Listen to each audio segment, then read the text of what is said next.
Hello. I am starting a little early today. My class finished early.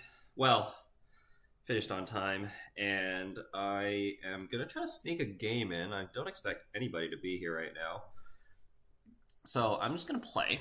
And yeah, hang out in chat. Let me know what's going on, how you're doing, and I can chat while I'm not playing in the Async League. That game is coming up, but I'm here. We're just gonna play some Zwiki is the plan. But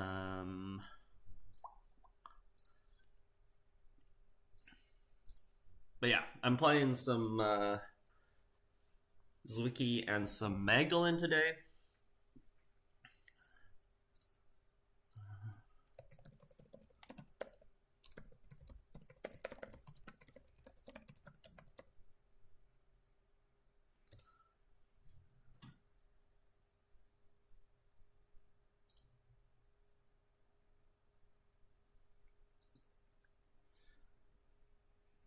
Yeah, class ended early. And my opponent this week is Battle Fennec, who is sitting in 13th place at 18 points. I'm sitting at 8th place at 21 points. There's not a lot of people at 21, which is kind of surprising. Like, there should be like a greater density of people at 21, but there isn't. Most of the people are at 18, and then there's like 5 people on 21 and 3 people on 24 and 3 people on 27. So it's lots of different point values at the top, which is really weird.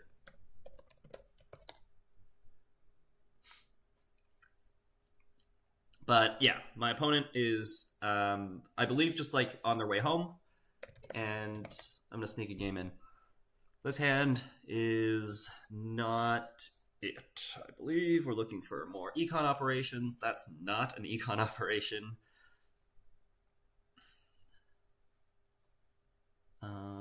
I could open my corp deck list overlay. Might as well just have it out there.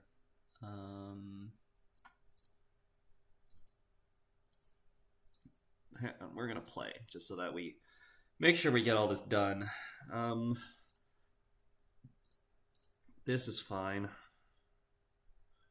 We'll go like this, and then we'll put the tree line on HQ. We don't want to put the tree line on HQ. We could just put the fly swatter on HQ. Yeah, actually, we'll put the fly swatter on HQ. We'll split up our subtype diversity across our servers this way.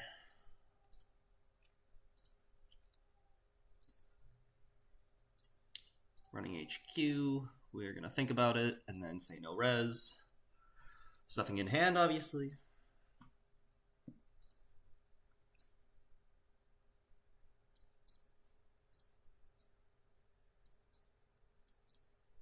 There we go. All right, gonna get this going. Don't have an operation. We still don't have an operation. It's gonna gain me credits. So, yikes is the situation. We could spin doctor.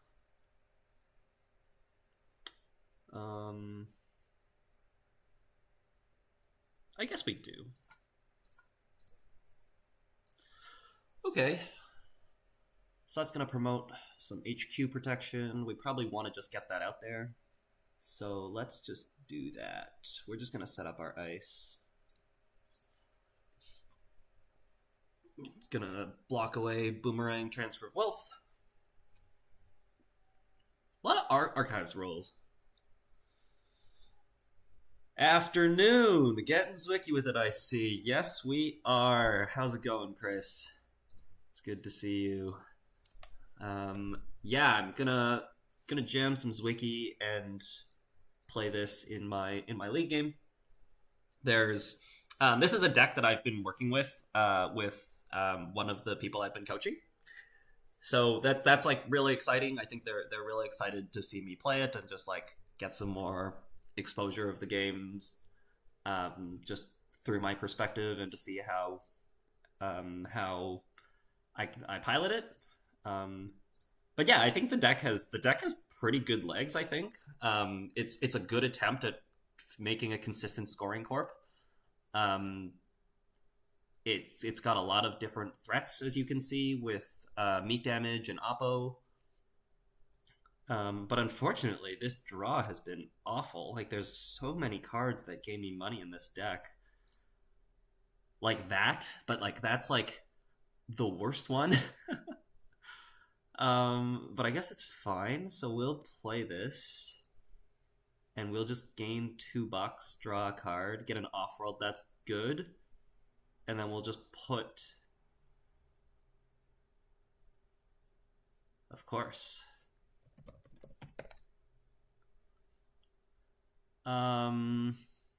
Yeah, and then we're gonna install the tree line.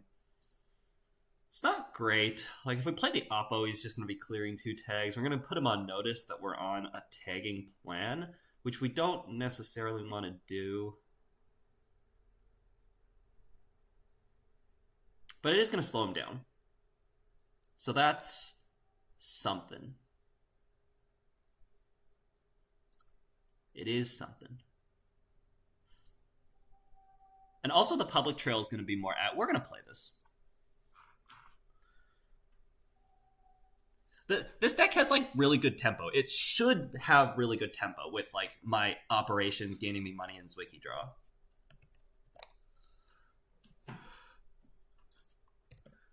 It's just 2 tags. Nothing to worry about. Yeah, I think just, like...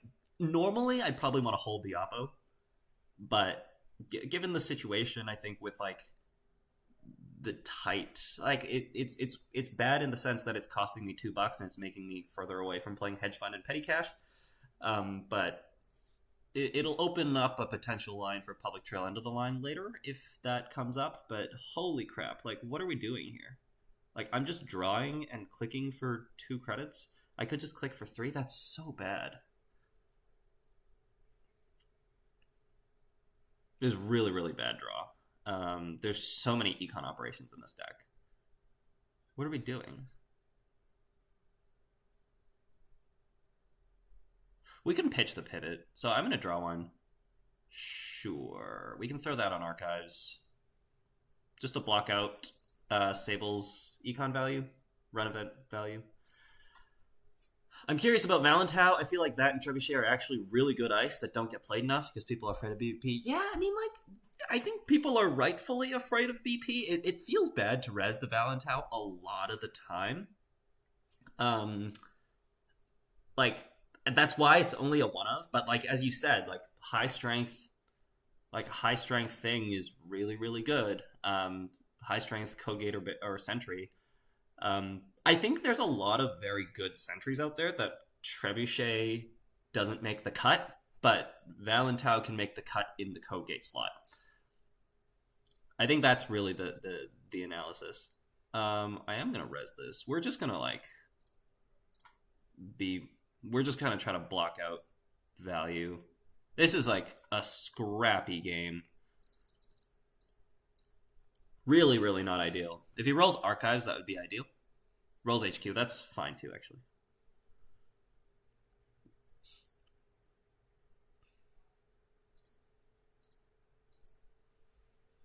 Hey, Alec, how you doing?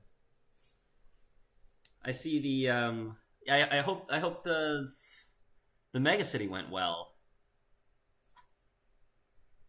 There seemed to be a decent turnout. I saw some pictures of it. Lots of people posting on social media saying that they had a really good time. So that's all really, really good. I'm not resing Hammer here, so I don't have the money. It was great. We missed you. I missed all of you too. Oh my goodness. Yeah, I also miss having money. What is going on?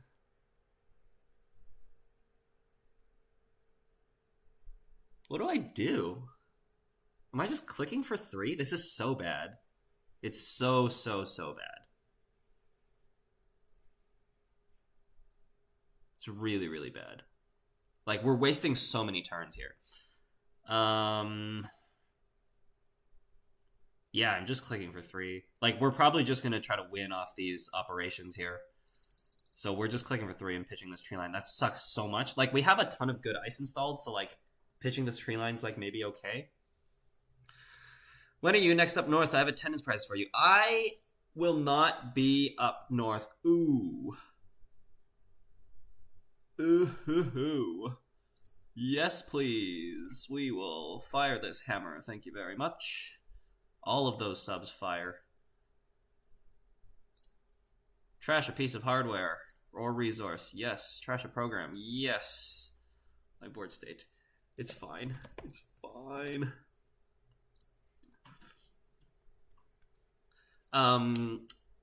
Yeah, I've submitted my passport renewal form, and it took 2 days longer to get to Ottawa than it was supposed to. But anyways, they are processing it. I don't know how this is going to work. Like, they're supposed to take 20 days to process it, and then they're supposed to mail it back to me. And in 30 days is when I'm supposed to fly back. I haven't booked that flight yet, and I should soon. But, like, they are, like, if I don't get it in time, I'm going to have to go to the consulate to get travel authorization. And then Fa is going to receive my passport, and she's going to have to, like, deliver it to Canada for me or mail it. We'll have to figure that out if the situation comes up. But yeah, I'm not. My plan is to come back on July 25, 6, 7, 8. It's on a Monday. Monday, July 28th. Oh, accessed end of the line. Okay. We've drawn all of our kill cards. This is so awkward. It's so awkward. Yeah, July 28th, and then I'm gonna be moving to Abbotsford, so I have to, like, go pick up my keys, move all my stuff from Vancouver, like from UBC to Abbotsford, and then I have to go buy, like, furniture. So I have to buy a bed, buy a table, chairs, a couch, which makes, like, I don't know. I haven't totally made this decision yet, but, like, it might be the case that I can't actually go to Cascadia. I was planning to go, but, like, that week, like, I need to move, and I have to start work on Tuesday, August, whatever the first Tuesday of August is. So I might need those 2 days to move, and just, like, go furniture shopping, and, like, I'm also going to be looking at getting a car, because, like, if I can get a car, then I'll be able to drive to Vancouver and, like, come to meetups and come to tournaments and all that stuff. And if I don't get a car, like, before I start working, then, like, I'm going to have to do it while I'm working, which is fine. It'll just be there'll be a lot more things going on. So yeah, well, that's kind of, like, what's going on with me. And so unfortunately, I don't know if I'll be going to Cascadia. But yeah, we'll see. Continentals in Montreal. I definitely plan on going. I need to figure out, like, my specific plans for that. But I have permission from my work to go, so that is very nice. Real gangsters sleep on a floor mattress. Yep, that's what we're doing right now. I think only Eric locally is going. Not many of us want to touch the board. Oh, really? I thought the latest... Wasn't the latest update about Cascadia that people were going to go? I haven't been paying attention to the Vancouver chat, but it was my understanding that people were going to go. And that there was going to be, like, a number of people from Vancouver going. So that... I'd love to hear more about that. Because, yeah, it was my understanding that a lot of people are going. No free lunch in Hermes. Oh, no. We have lost this game, haven't we? KPI. Oh, boy. Like, this is, like... I guess I have to play this. Hey, a hedge fund. Okay. Alright, so we need to play, like, a turtley game where we're playing for measured response and public trail. What does that mean? Means we're going to have to draw a card and shuffle this off-world back. Or we could try to score it.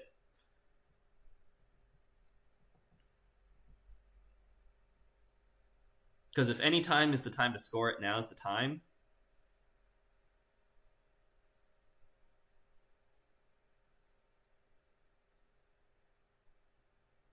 And we could be a little greedy. Okay, so what? We're going to go like place an advancement. I should have thought about this ahead of time by installing this. But all right, we're going to do this. We're going to advance.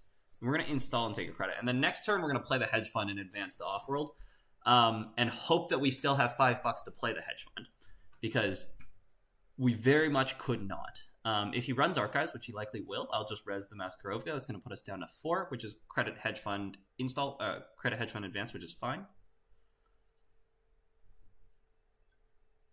Oh, and we don't even need to do that. Beautiful. Oh, and we find petty cash. Okay. The problem is we don't actually want to draw now. Now that we're finding these econ operations, we don't want to be drawing cards. What is happening? All right, so we're going to say no draw. Because the petty cash is just fine, and then we're just going to advance this twice.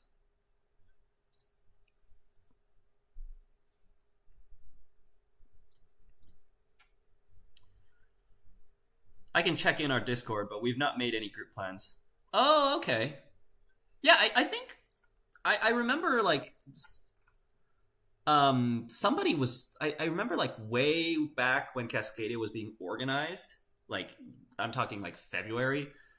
Eric or somebody put up, a feeler as to how people feel about going to the US. And then the response was, I don't want to go anywhere near the U.S., except I'll make an exception for Cascadia. That was kind of the operation, the information that I was operating off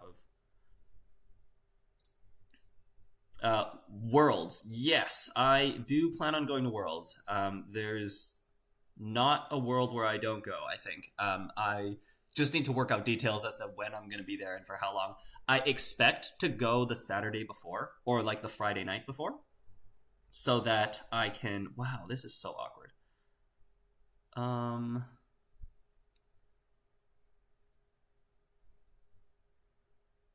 I can, like, petty cash, draw, and then play 2 cards, but that's also awkward.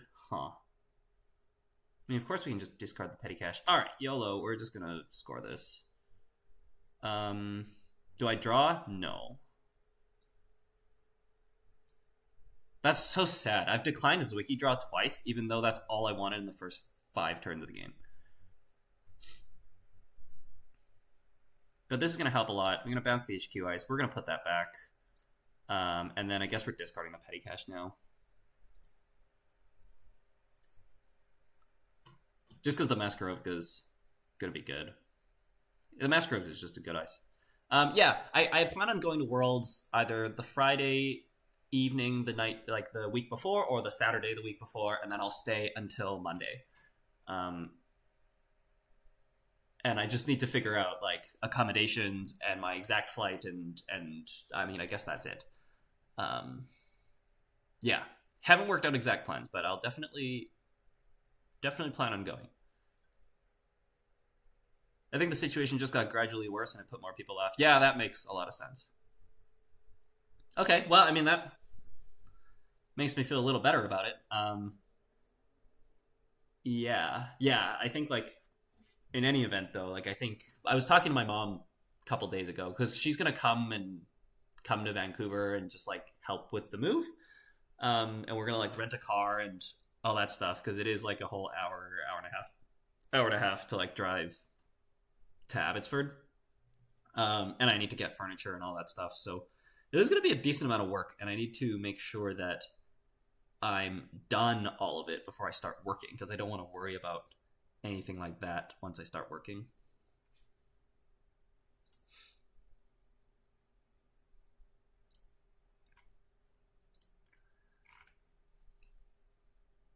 I think it's time to see Source Scorch. That would be great. I agree. First we need to deal with this no free lunch, and then we'll do that.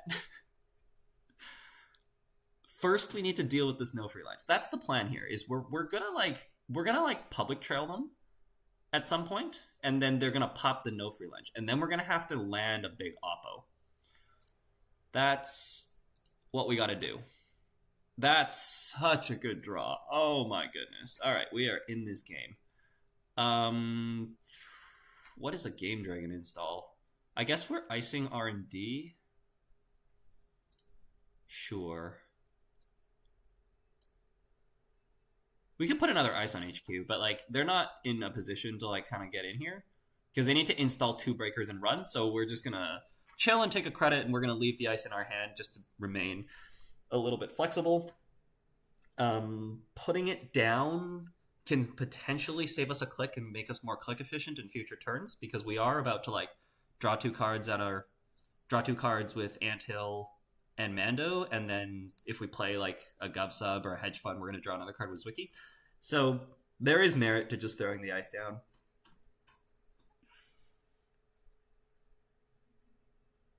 I'm happy we're still in this game. Like, our econ, we wasted like 4 turns in the opening. Can you ask them to kindly slam into the hammer and let it fire? Well, I've iced it, so unfortunately I've prevented them from taking that line. Last click snare solves NFL easy game. Look, I've already got like 2 oppos and 1 public trail in here, so the influence for snare is limited. Very limited. Okay, so our opponent is like slowing down quite a bit because of the tag threat, which makes a ton of sense.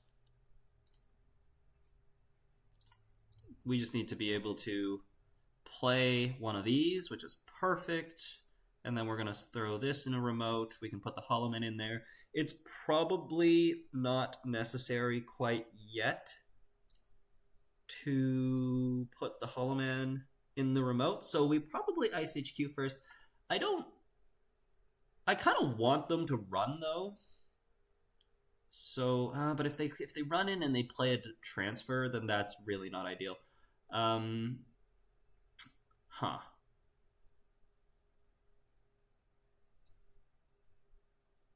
think we're just going to go for this and keep it simple. Because we don't want to like install a 3rd ice on a server if we don't have to, because the Hermes is just going to bounce it and we'll have wasted a click and 2 credits.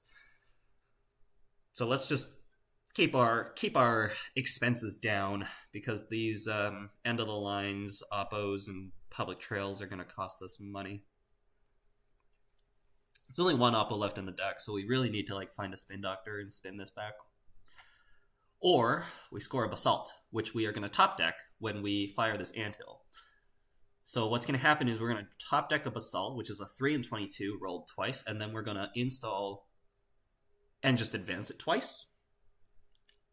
If we're not doing anything else with our clicks, and that's going to give us clicks to Hollow Man advance it, score it, gives us 2 clicks remaining to potentially jam another agenda, or to replace some ice. Give me a Basalt.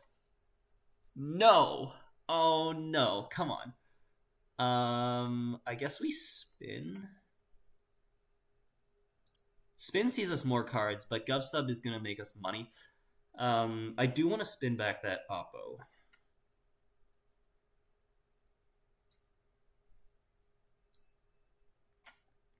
And this tree line can get thrown out.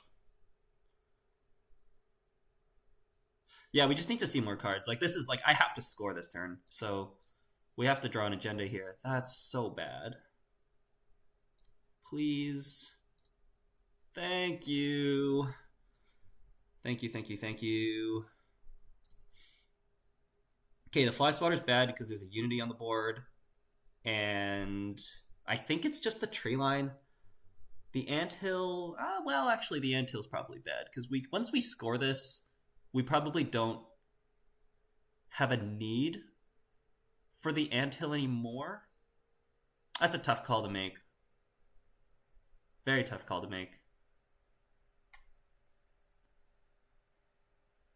We might need the Anthill. I'm going to throw out the tree line. There's a world where we score, and then the game gets like a little grindy because we can't find another agenda. And we really want to keep our money up to play all these threats, so we have to put the Anto in the remote. You still to go to Netrunner? I left trusting you'd keep the title in Canada. Well, the title was kept in Canada. It just wasn't done by me. So the goal was accomplished, but the means was not in the method imagined. But I will do my damn best when I go to Edinburgh in October. That's what I can promise you.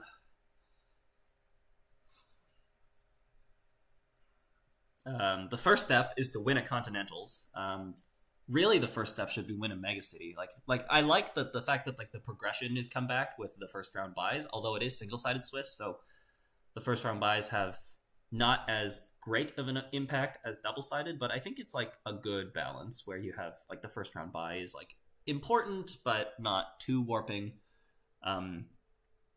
Yeah, so win one of the 6 Continentals, but really the 2 in-person ones on the other side of the world I won't be going to, so win one of the 4 Continentals that I can potentially access, and then we'll figure it out from there.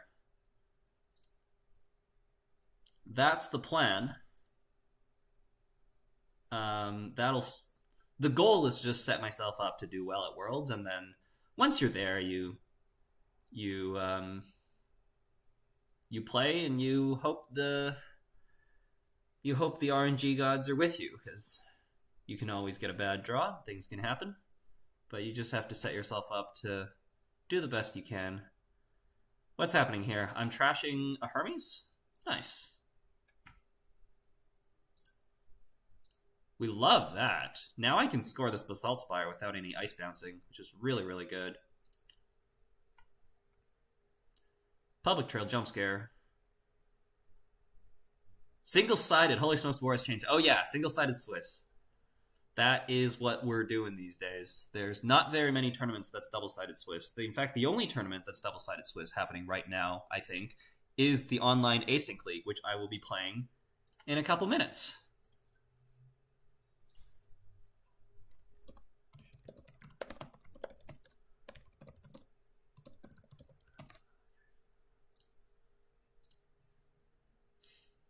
Okay. I don't think we do anything fancy here, so we're just going to score this. The hammer can go away because this stuff is going to be more important. We should have shuffled the Oppo research. I missed that. I was distracted. I should have shuffled the Oppo research and the Spin Doctor at the start of the turn. But it's okay.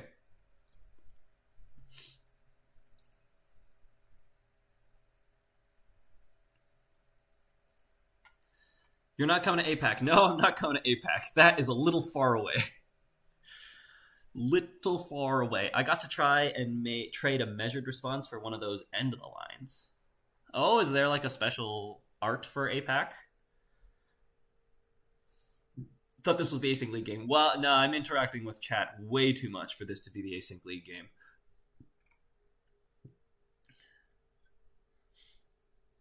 Yeah, usually when I play in a game that is in a game where the results are recorded in any way, I will let chat do its own thing, and I'll do an awkward catch up at the end where nobody knows who is referring to what by the time I read it.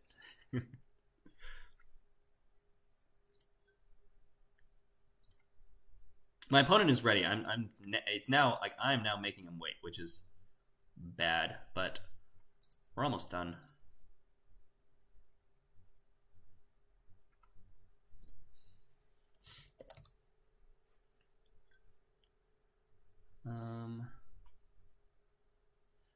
Good luck with everything. Good to see you in good health. Please let Brennan know HP sucks. Pass it on. Hey, I will.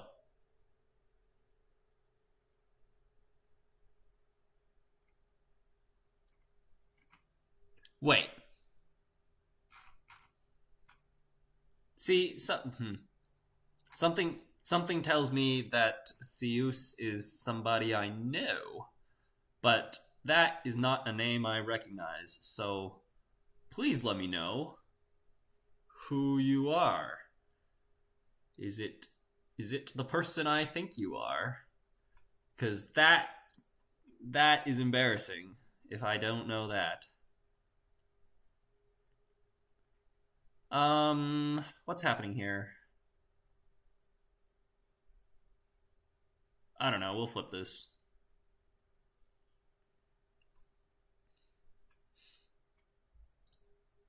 This anthill is going to be good. The oppo is going to be good. Flipping this is definitely just unnecessary, actually. I mean, I don't think it matters. Like, I should be able to just res everything. He can get in. I'm going to let him in. I'm not going to res the tree line, because if he breaks and uses the no free lunch to trash the Hollow Man, then I can get an easier kill with a oppo research next turn.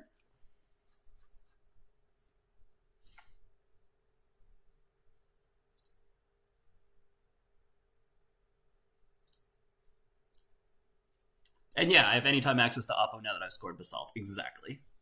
Yes, the link made it through. I will look at that. Or actually, here, I'll open it now, and then I'll take a look at it in a second.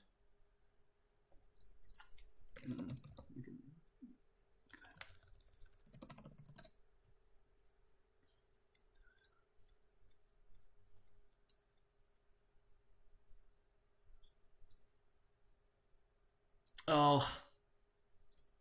Okay.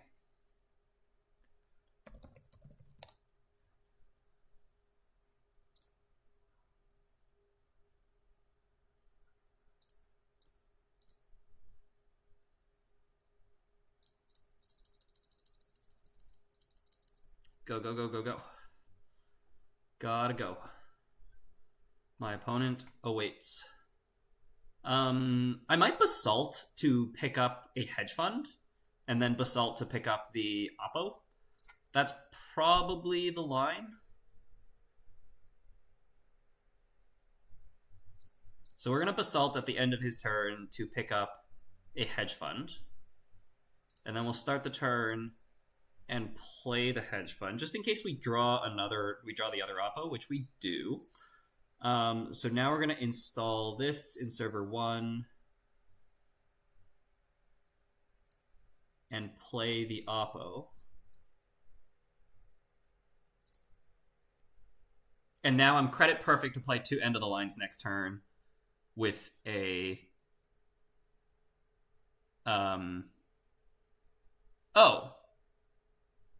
I missed lethal. Oh, that's so bad.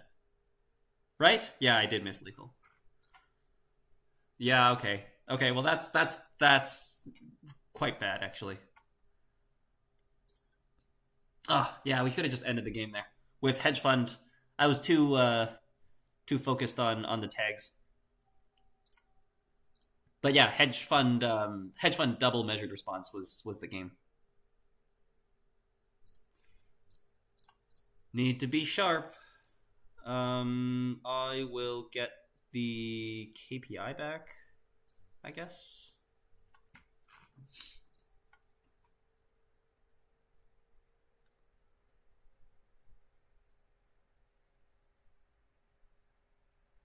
I had the score line and just didn't want to take it. That's true. I could score the SDS. Lots of lines to win, I guess.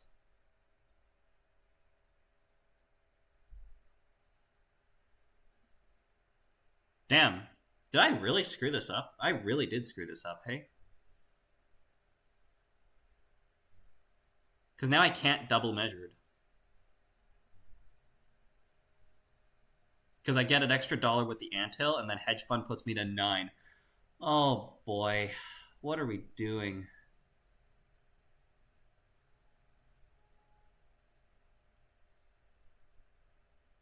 What are we doing?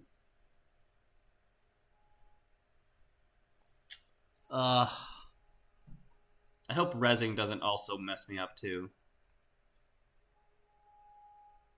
Yeah, there's lots of different kill combos with Basalt. So that was bad. That was a kill there with hedge fund double measured. Not the first time I've missed a kill line. I never miss lethals. I'm just playing around steel skins. Fair enough. Hedge, measured response, end of the line, maybe? Hey, Koga. How's it going? Hedge, measured response, end of the line. Seems like 100% a line that I've now screwed up because I rezzed the Maskarovka.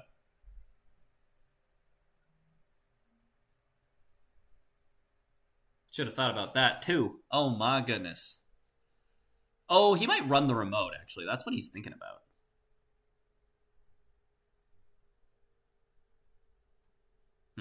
Yeah, I guess I shouldn't have rezzed. Rezzing closed off a lot of options for me. Like, it closes off the double end of the line option, which was present if he didn't clear. But this is unfortunate. Above the law. Well, am I just clicking for 3? This is so bad. I could install the above the law and click for 2. It's probably better. Yeah.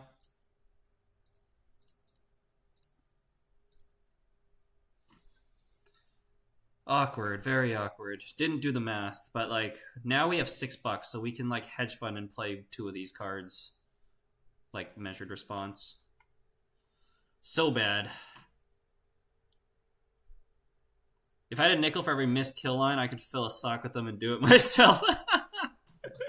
Very good, very good. Very, very good.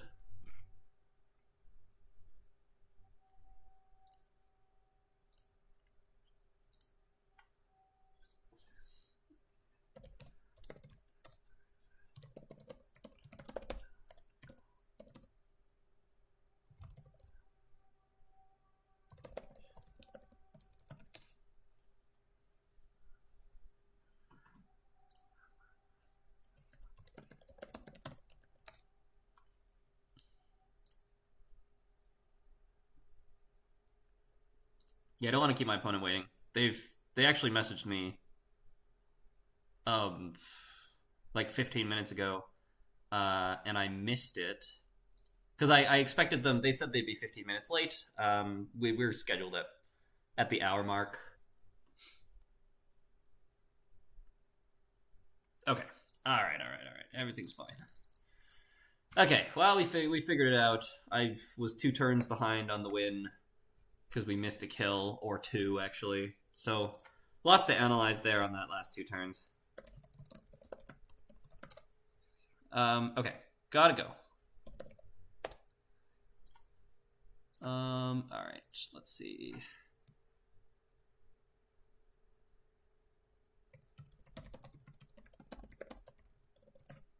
How do we spell this? Battle. I want to get the FENNEC. We'll go any side. We can play. We'll let them decide.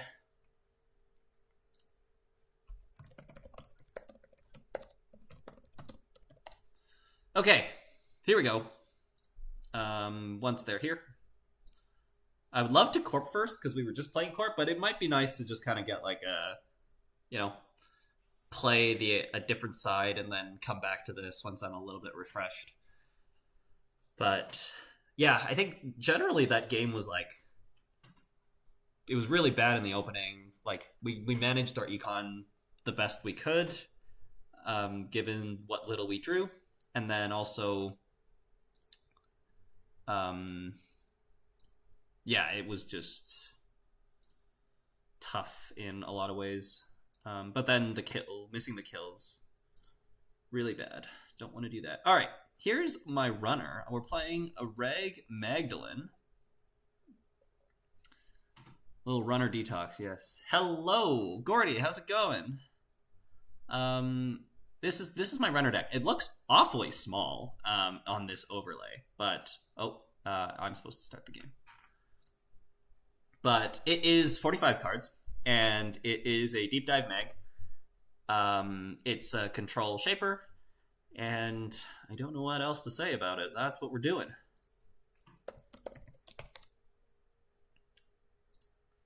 Okay, I'm gonna full screen and I'm gonna leave chat B until my return. Oh, hang on. I guess I'm gonna full screen. I'm gonna keep this hand. This hand has draw. Money will hopefully come in. That's gonna be too big. How's that? Very good.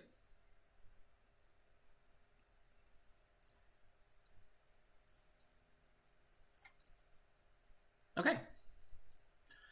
Okay, so they have taken a mulligan, which is a good start for us. They go draw, hedge fund, and an ice and a new remote. Sure. Let's just get our cards down. Find me some econ. Coalescence is fine. So we're gonna install 2 of these cards and maybe go and poke HQ because Shaper doesn't do that enough. So let's start by installing the Coalescence because we might steal a SDS out of HQ and then we'll just go and poke HQ, especially after a mulligan. This might get us something. Stavka, good to know. And we'll just throw the Simul chip down. We can also throw the propeller down. It depends if we want to like pressure them into thinking that we're going to run the remote. I think we are.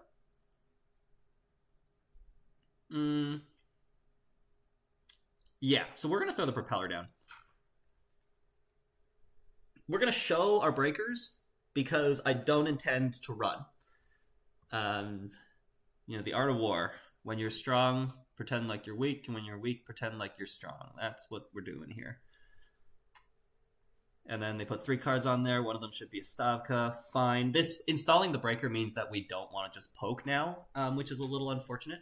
But we can like install Simulchip, run, and then they like Stavka and trash some stuff, and then we Simulchip the propeller back in to break the barrier. That's probably on the innermost. That's a line. We're in no rush to run this though. Let's just set up Knick-Knack. There it is. So, and the Stavka's probably not in HQ anymore, so we'll probably go and see a card out of HQ. So yeah, we throw this down, we run HQ. We can Knick-Knack this, and then I can install a card, discard 2. We'll probably get rid of the Stone Ship, which is fine. SMC, along with the overclock in our hand, is really good. No agenda is unfortunate. Oh, we don't have to discard the Stone Ship. What am I talking about? Now I could Simulchip the Coalescence. It's probably not a good use of Simulchip.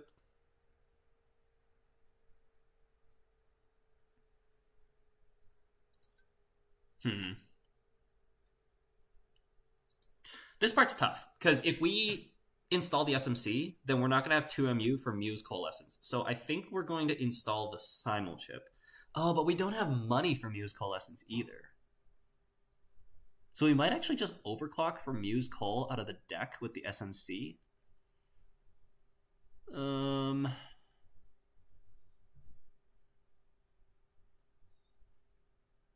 If we install the Simulchip, install the Nuka, click the Nuka, we might go install SMC, overclock to install a bunch of stuff. That's really awkward. We'll install the chip just to be flexible. This might be wrong. It's marginal, the value that I'm getting here off the decision. Because we only have 1 credit. Or sorry, we only have 2 credits after installing Nuka. Oh, sure. Okay, that's actually makes my turn a little easier. Sure, okay. Now I feel great about installing this Simulchip.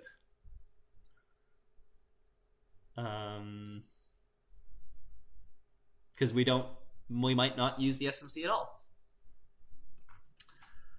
Scoring as if to trash one of the ice. Which ice was trashed? Inner or outer? Inner. Okay, thanks. Okay, good to know. So if there's Stavka, it might be on the innermost of the remote, which is interesting.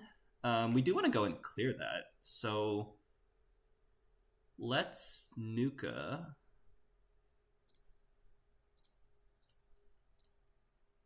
Beautiful. Look at that draw. That's insanely good. Okay, so we install the Coalescence. take the money, and then we run this Tucana. We should be able to get this. Very good. It's very important to get rid of that. Let me just get the DZMZ down. Yeah, getting these. Oh, never mind. I'm not over hand size.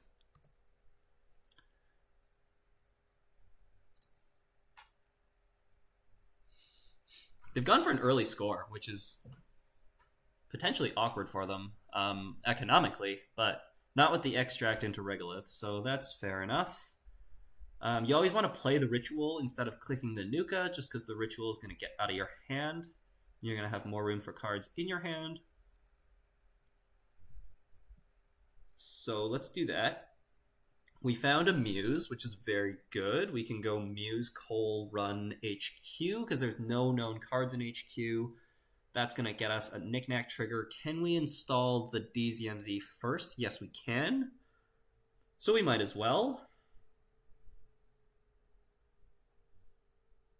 Yeah, we might as well. So we go DZMZ, install that, and then the decision between picking up the Coalescence out of Archives, or out of the heap, or pulling the one left that's in the deck. I've usually been pulling them from the heap, which is like definitely the greedier line. But I'm going to keep taking that line. So, Coalescence from the heap, take money off of it, run HQ. That's going to get us our 6th card for the Magdalene trigger. And we find an SDS. Beautiful. Very, very good. And then the question is just, how do we steal this? The Muse is going to get us an extra $1 if we knick-knack it, and the Propeller we can always reinstall, but the Propeller is going to be useful as a breaker. And we should find something, so this is fine. We can just get rid of the Muse.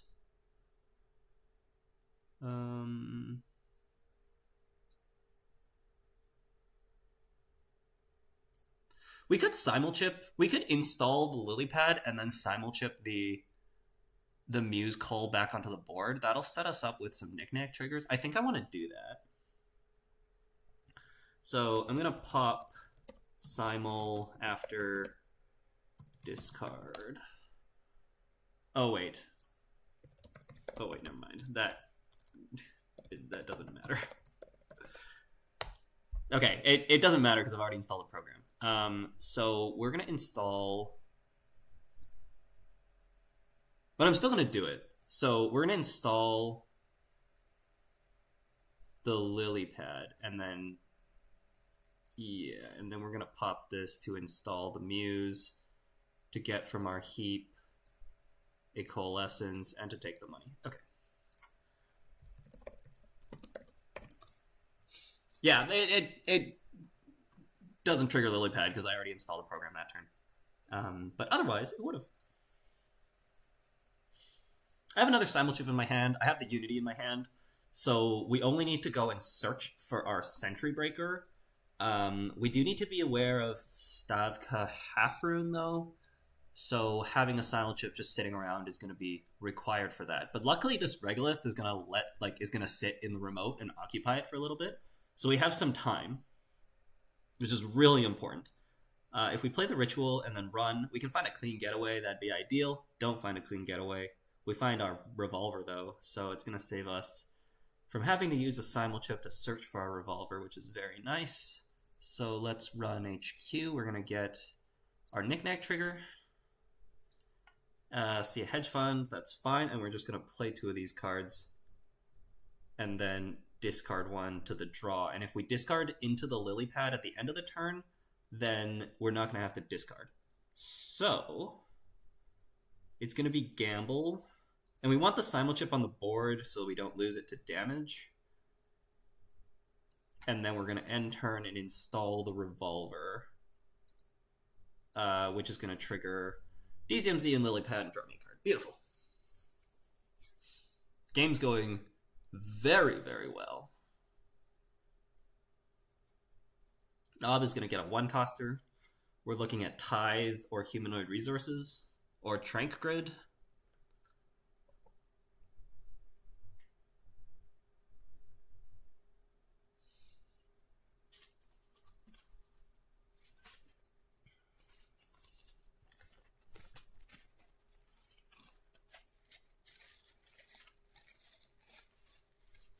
None of which are all that great.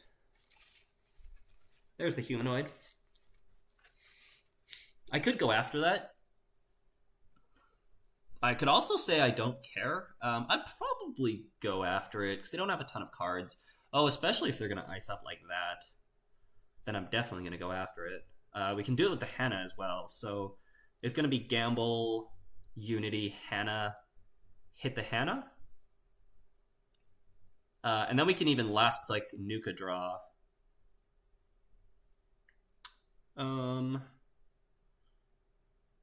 I can break whatever that is, right? Yeah, like with Propeller and Unity and Revolver down, and we also get the draw off the Muse, and we don't actually need the Nuka draw with the draw that we've got.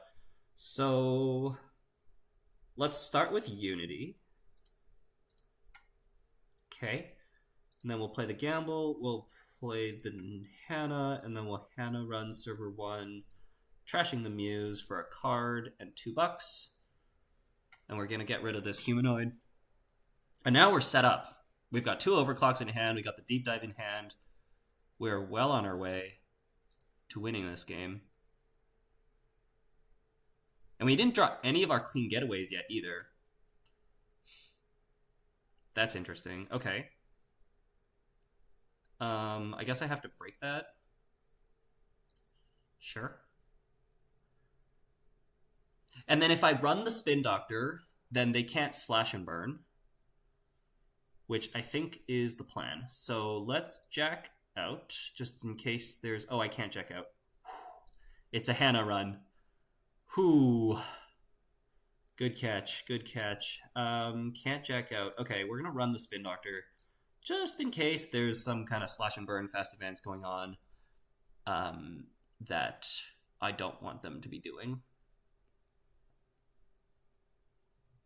And the one other thing against Bob is like poking their ice, especially when they have a lot of money, is really good for them because they're going to be able to res like, you know, a 5, a 4, a 3, a 2, and a 1 cost ice, and then they're going to have like whatever they want to get out of their deck when they play their extract or score their Azif.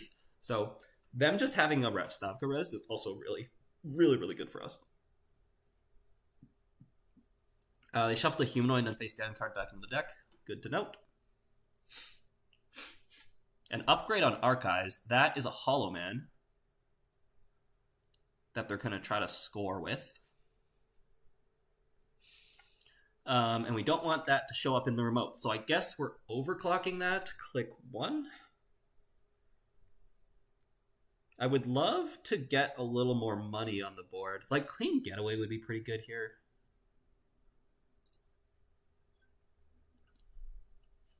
Thing is, we could deep dive this turn.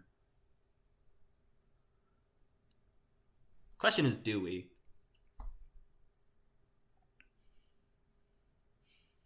Thinking. We could just, because like if I'm running Archives anyway, we could deep dive this turn. It's gonna let them res all their ice. But like, we also probably want to save our overclocks for this remote. But like, run Archives with the overclock, sell the lily pad. That gets us to 9 credits, which should be enough to like break everything and get our way in. But we probably don't need to do that right now. So I'm just gonna play the Ritual. We're gonna draw a Clean Getaway, maybe another Muse Coalescence, and then hit the run on Archives. Okay, didn't get a Clean Getaway. We could still get it though. I guess we just go with the Coalescence. Clean Getaway? Nice. We are so good at this. Holy crap. Alright, and then we run Archives. And then we have these Muse for these Coalescence. This Knickknack's going to be triggering for the rest of the game. There's another Stavka. Okay. And again, we're safe from like any like half rune Mavericks combo because of the Simul chips. Getting Zato Grid, sure.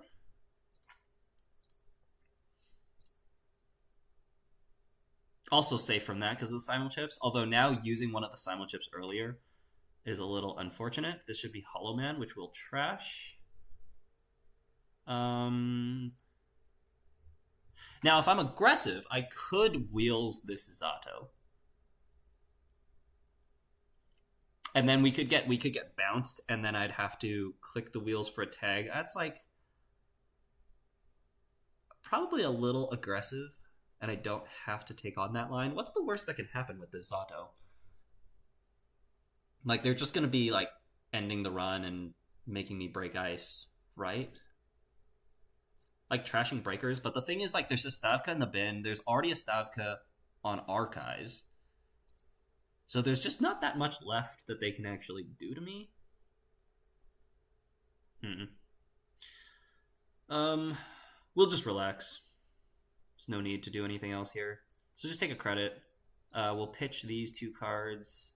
And then we're going to trigger the Muse to get a Coalescence and then take the money. Okay. We should have them unlock. We do have to worry about like the longevity of our breakers, but there is an Echelon still in the deck. There's a Gauss still in the deck, and there's Deep Dive in hand along with Hannah on the board. So nothing we need to worry too much about yet. If they don't install a card in the remote, then we're definitely deep diving. And I think on this board, they're definitely not going to with only a single piece of ice. It's probably a good play for us to go and run the Zato grid. But also we can just deep dive. And that should be better because we're just like getting a turn to deep dive.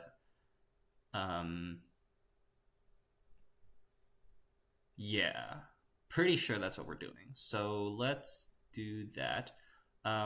We want to run HQ and R&D first because that's where the hidden information is. R&D can be a hammer. HQ is probably a Winchester. But in any event, we're just going to hit that. Found a second deep dive, so that will probably win us the game. No res as well. Oh, okay. That should be it. With this double deep dive in hand. MIC, okay.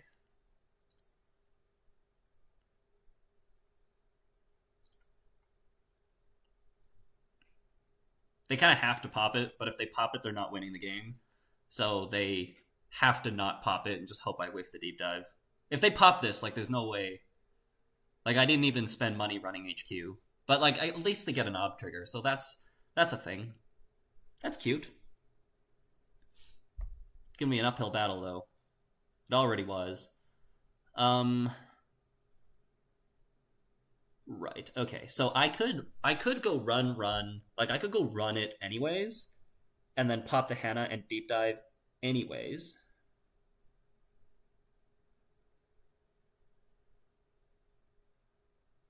Or I can just relax and do it next turn. And I'm pretty sure I just relax and do it next turn. Right? Like, we're not in a rush here. He could slash and burn. No, he can't even do that. Or they, sorry. Yeah, they can't slash and burn an as if. Because then I just steal it out of archives. There's not a one coster on the board. So I think we're just bouncing. And then clicking for 2 credits. And then we're going to install this Muse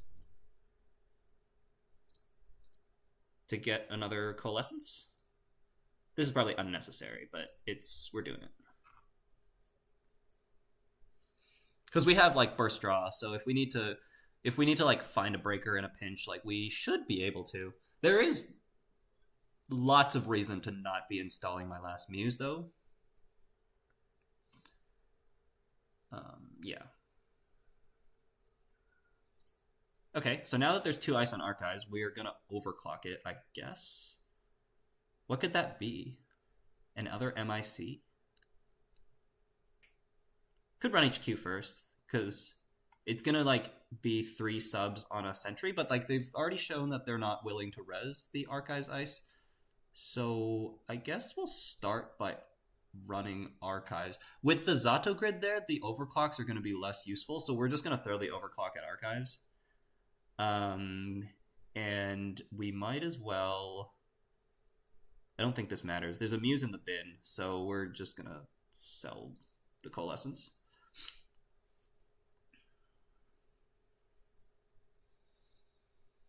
If they MIC again, I'm gonna run the remote because the MIC cost them $6.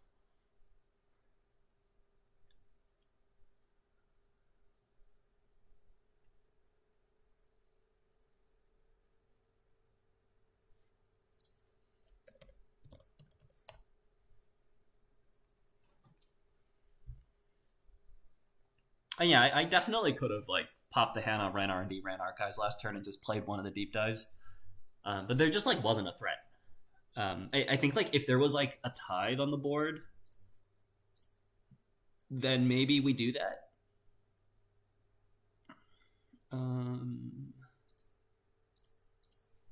Yeah, if there was a tithe on the board, then maybe they can like slash and burn an Asif and then hit both the deep dives, and that's a way out for them. But without the tithe on the board, they can't slash and burn without me winning, so this should be okay. Then we're going to run R&D. And we're going to deep dive twice. Like, what are the odds? What are the odds? Well, there we go. There's one whiff. I can hit a spin doctor. We can hit an anthill.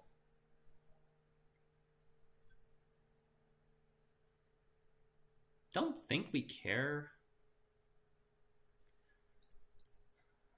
I'm now becoming nervous because I shouldn't be asking what the odds are. I'll hit a spin doctor. We'll trash this.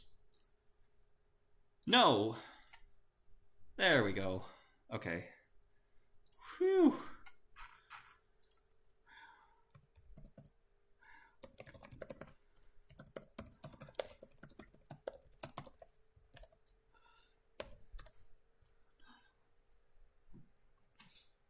I mean, we were still in like good position.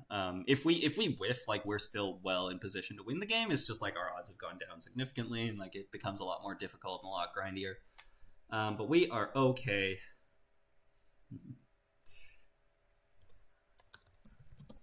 Good to go for the next.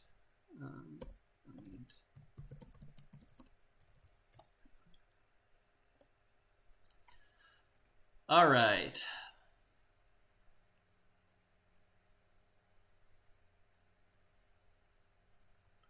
Koga, my brain immediately suggested doing Chrysium on Archives was wrong due to potential Chrysium. It's not a card anymore, unfortunately. I don't know if you gain anything from wheeling the Zato. Yeah, that's fair.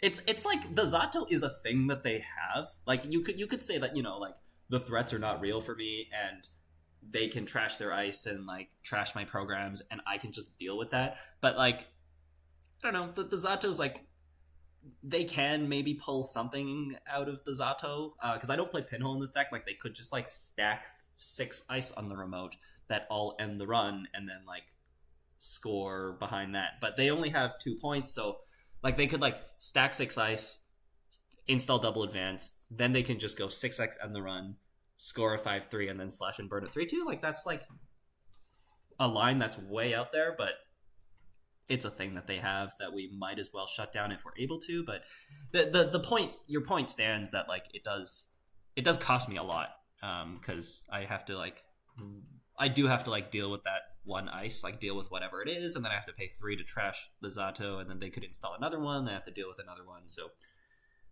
ultimately that's why we chose not to.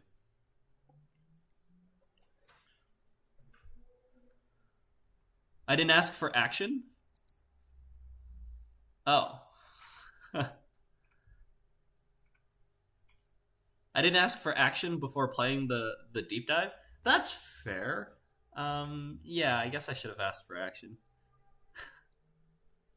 My bad, Aksu. My bad. One of the better things about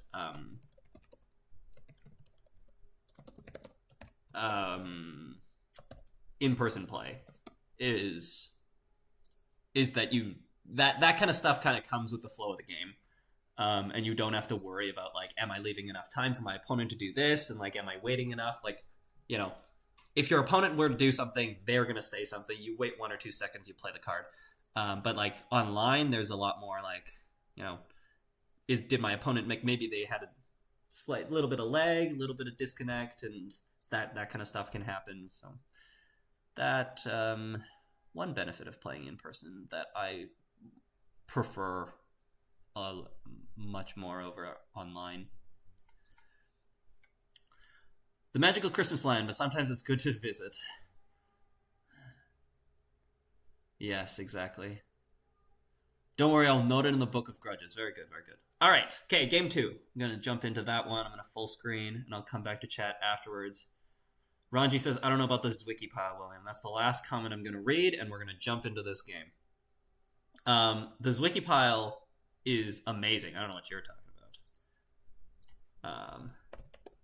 But yeah, for those who missed it at the very start, I played one game of this at the very, very start of my stream. Basically just saying that this is a deck that I've been working on with a player who I've been coaching. Coaching's been going really well with this person in particular, but also with plenty of other people that I'm coaching. And yeah, this is a deck that they approached me with originally, and then we kind of like worked out a couple card slots here and there and figured things out, and now we're here. And I thought I would play it, just kind of like, I'm playing a different deck every week, I might as well play this deck and kind of give them a little extra content in terms of replay reviews and gameplay with the deck that they're playing. So that's what's going on with this deck and the background of it. But I think the deck has a lot of good threats, and we're actually drawing pretty well this game. So we are against Shaper. I do want to put this ice on the remote, but I do want to draw first. We might as well play the petty cash that's in our hand, just so that we can play the ones from the bin later. If we can draw another ice, that would be beautiful, and we did. So with that, we're going to go ice R&D. And we might as well go Hollow Man in the remote, because I would prefer to protect the thing that's going to let us score. Because ideally next turn we're going to draw 2 cards with the Anthill and the mandatory draw. We're going to draw a card off of Zwicky one way or another, and then we're going to install an agenda in the remote, install 1 or 2 ice somewhere.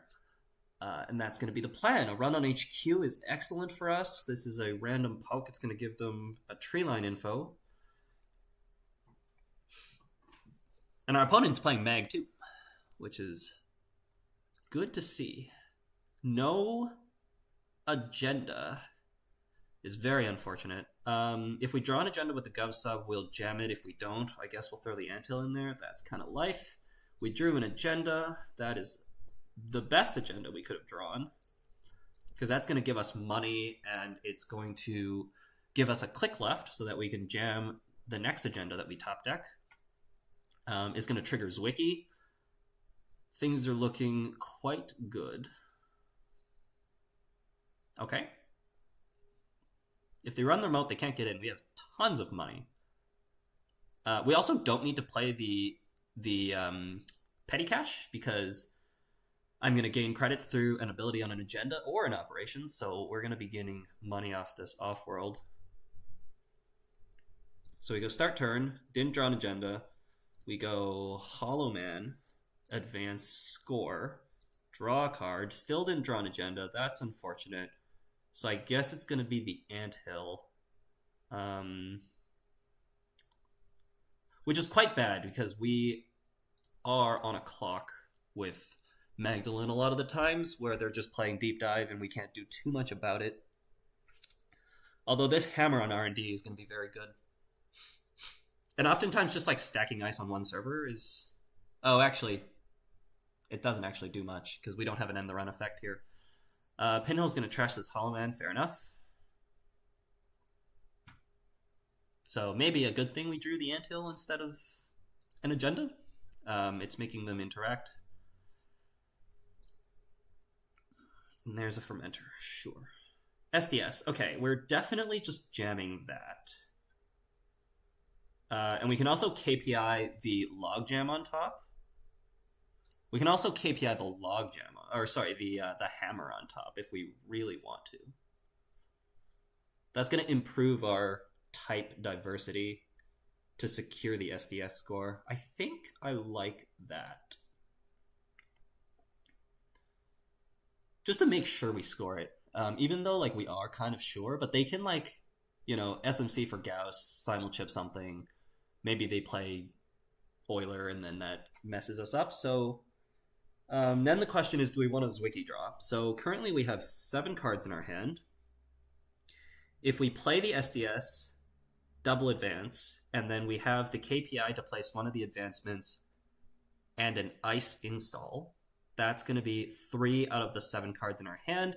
So if we play the petty cash, then we're going to go to 5 cards in hand.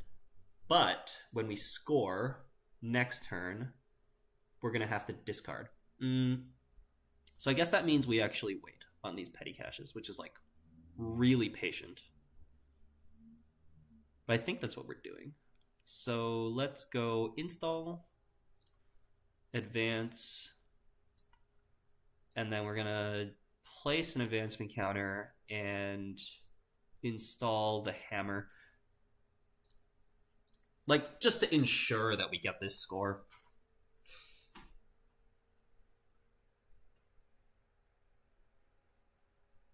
Maybe we should have played a petty cache. I don't know. That one's tough. That one is tough. But, like, we don't want to just, like, draw an agenda into hand right now. So, that would be the reason to not draw. When we score this SDS, we're going to be shooting this Fermenter, which is really, really good. Their econ is going to be in rough shape. This logjam is going to be going on R&D. Okay. R&D run is coming, which means we'll probably want to draw a card with Zwicky this turn to sneak an agenda into hand, potentially. It's also going to like discard our petty cache, so I think that's just worth it. So let's play this now. That's also good. We don't want them to know about that. And then we'll score, we'll get rid of this Fermenter, and we're going to discard this petty cache. Econ is flowing. But at the same time, we're always susceptible to just accesses out of R&D. So despite how good of a position it looks like we're in, they're going to see 3 out of R&D this turn, and maybe they steal 1, 2, or even 3 agendas, and this game is going to be very different. So we're going to have to get the logjam on there soon. Holy crap, they're going to see 4 cards. Not drawing an agenda was really bad, but also they're not running. Okay. And it was an agenda on top. Okay, whoa, hold on a second.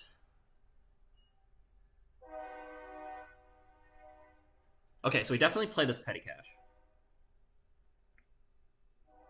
And then the turn is going to be install advance ice, and then we can also play the KPI to put another ice. The question is, do we need ice on this remote? Probably. We have to find an oppo here. Pivot is oppo.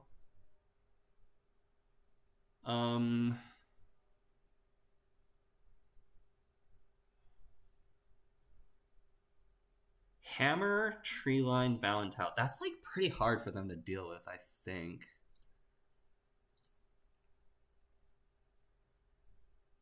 Also, if I advance the Treeline, then they can't break it with the propeller and the Maskarovka, which might make a difference. Let's just double check the cost of this. This is 10, 15, 18 credits, which is exactly what we have. We don't love the position.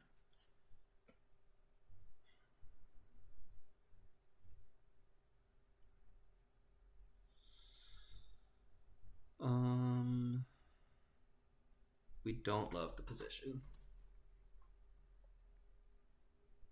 Like, how do we secure the win. I don't think there's a way. They can always run into this remote. It's just a matter of punishment afterwards. So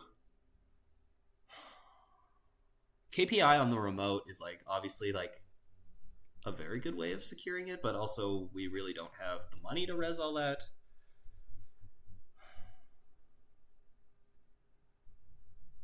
I mean, I guess it's definitely install advance and then KPI the ice on top with 2 credits. How many counters does this get? 1, say thinking. 1, 2, 3, 4. Which is 4 strength because we're missing a piece of ice, which means that they can break it with propeller.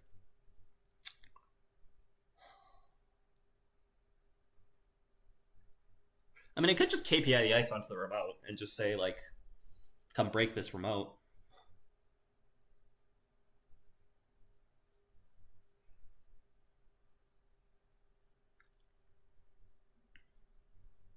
Or we just maintain our money.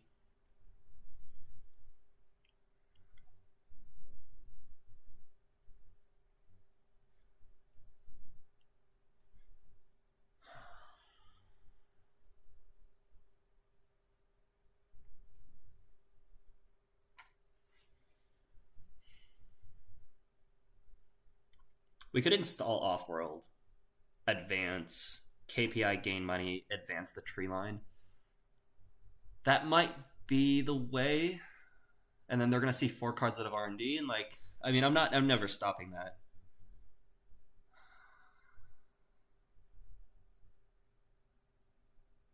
It just becomes a matter of like, I'm gonna be at $19.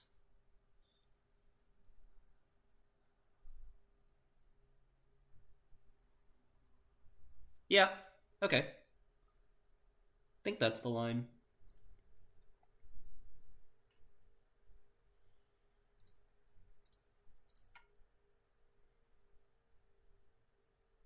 Okay, y'all, we're doing this. NB Kelly showed me this a couple days ago, and it is the greatest thing. When you play KPI and you use it to place an advancement counter, the chat says uses key performance indicators to place 1 solid gold advancement counter on whatever it is you've selected. Very good little nugget that I found out a couple days ago. That I've played KPI a couple times using that mode, and you just see a block of text and you're like, yeah, like I don't, like that's the text that says I advanced my thing. But MB Kelly pointed this out to me, that it says solid gold advancement count, which is great. I love that.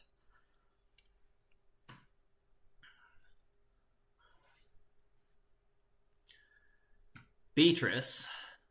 Wow. Okay, we're about to see 5 cards out of R&D. That's like more than half of a deep dive. Oh boy. Okay. There's the first agenda. That's a big deal. I guess it's GovSub. Oh, actually it's KPI. Wait, is it 6, 10, 15? So I can just score, so it's not KPI. What's the world where what's the world where this card matters?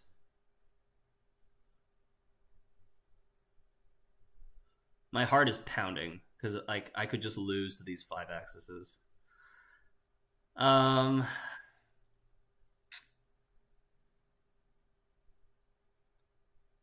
Guess it's KPI. I don't know.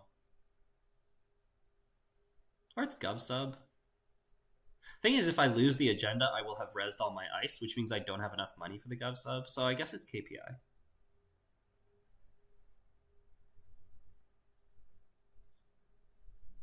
Yeah.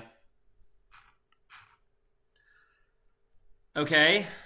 There's 5 points in the top 2 cards. Come on. Am I getting slow rolled? I think that's the 5th card. Please just be a trash decision. It looks like it is. Okay. So that's 3 cards on the top that they know, which means that they can David Dead a drone and Pretty Mary to come back into R&D to see one more card, and if they trash this, they're going to see another one. Right, okay, they're going to cup it. So now they're going to run HQ. Nice. Oh. They can actually get into R&D, right? With the simulchip and the cupellation and the propeller. Oh my goodness. Phew. I was so scared. That is quite the 5-card access you have going on there. Oh my goodness. Next card was an agenda. Right? I drew this. They saw the Spin Doctor and they picked up a card. So the 2 cards later was an agenda. Oh my goodness.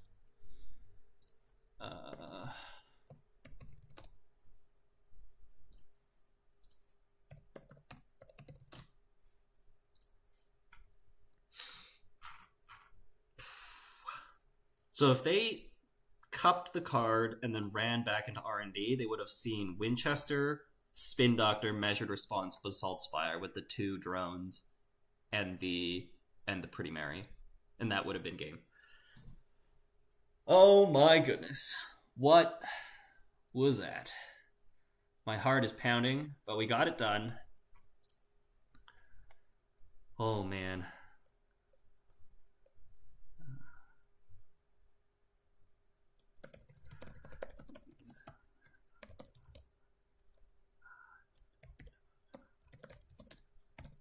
Next agenda is 3 cards down, so you needed to see 2 more deep.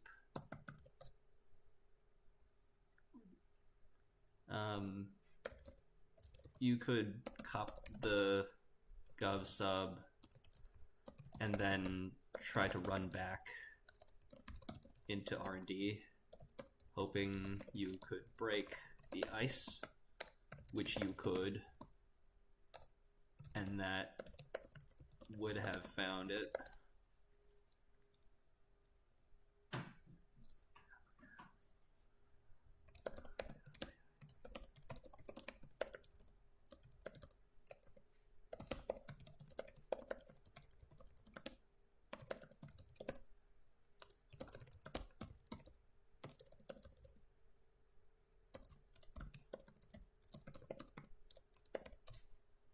They had an Eru in hand as well. This is a R&D lock deck.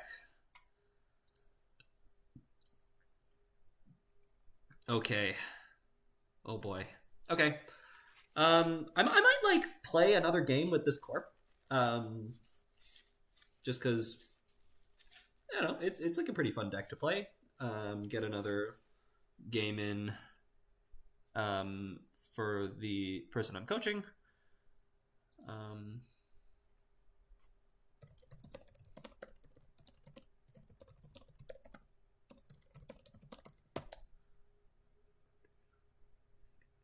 Maybe would have been logjam.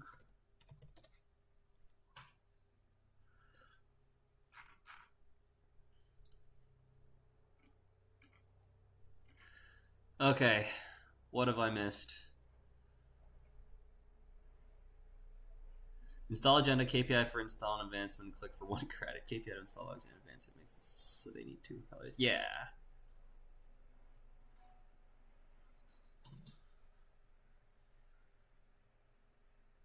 Advancing ice is cringe. Hey, it's one extra propeller counter. That's like that is kind of a big deal. Maybe.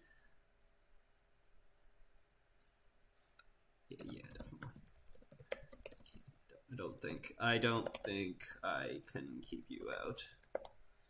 Just need the accesses to hold.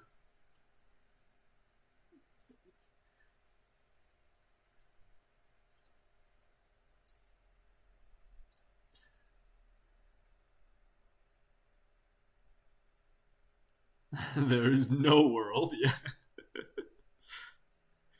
Yeah, I don't think this matters. Yeah, I didn't. It doesn't matter. It shouldn't matter. Hollow Man messes up our logjam advancements. That's true.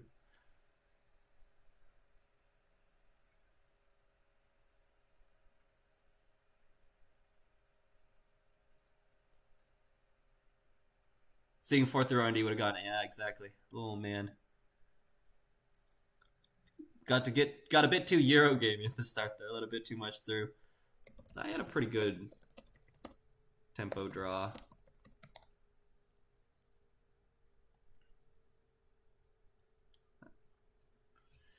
All right.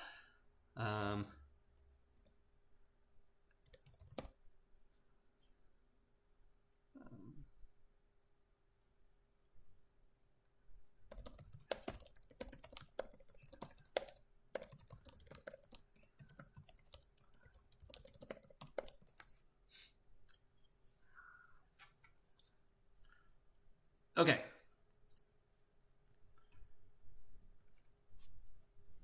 Yeah, second Beatrice. Regarding the Zwicky, it looks functional, just not a high power ceiling. It's like I can see that. There's not a lot of high power ceiling like corpse, I would say.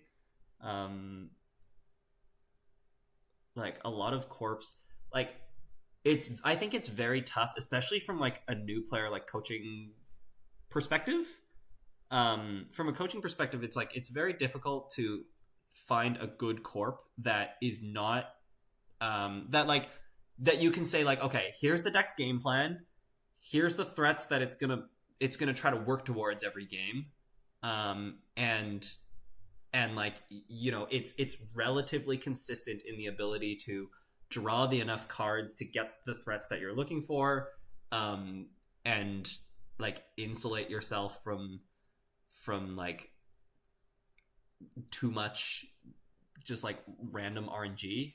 That's not a very good explanation, but I think like I think about Ayuko. Like Ayuko is definitely the corp that sees the most competitive play. And most of the time with Ayuko, you're just like, well, we just kind of like see what cards we get and we play those cards, and you evaluate on the spot whether, like, you know, is Fat the best option this turn, or is like installing a moon pool better this turn. So just like I think like finding a corp deck that's just like money and ice and money and ice and ways to score agendas, with like a run punishment on top of that, is like something that's just like very hard to come by. That's decent.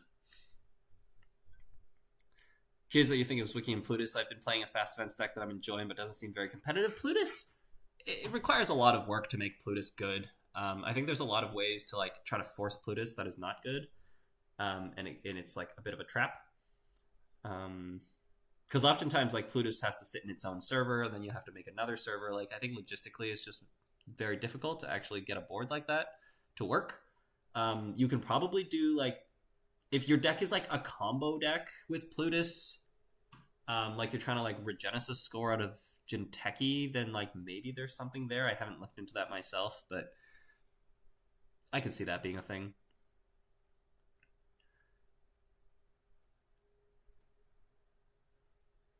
But yeah, exactly. Ayuko's like difficult marginal decisions every turn. Fundamentals corp with counterplay for overly aggressive runners. Yeah. I think like what I don't like about Ayuko is you can't, like, I can't, like, whenever you watch an Ayuko game or like you play Ayuko, there's not like a coherent game plan that is consistent across all your games. Like find a piece of ice to put a cohort behind, that's great. And then you like still like, you know, is there an opportunity to Regenesis? Is there an opportunity to kill you with like a naked sting and a fat?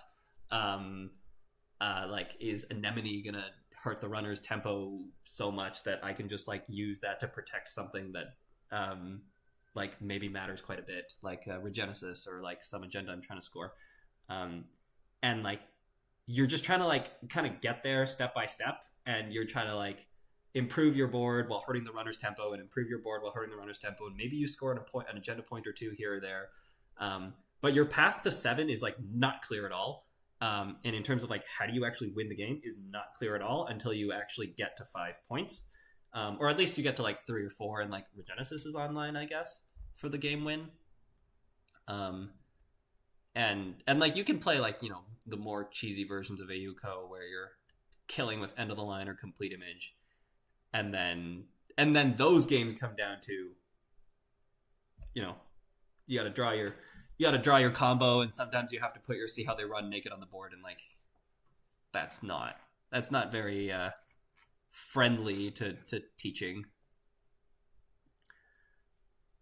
AUCO is figure it out with the tools you have on hand and read how your opponent's playing. Exactly. No, that's exactly what I was trying to describe. You put that in very good words. That's not fundamentals exactly. There's still BTL for boring people. Built to Last is like, it's fine. Like it's actually like the power level of that deck is like a little bit worse than this one, I think. Like there's obviously more kill in this deck than the BTL, like the fundamentals BTL that I posted a couple weeks ago. But that deck is slow. Like in this deck, there's like ice placement decisions that are important. Whereas like in the BTL, it's like very important. And then like one big draw in playing Built to Last is that you can play Messna Chespos and you actually have good code gates. Whereas like no other corp has good code gates.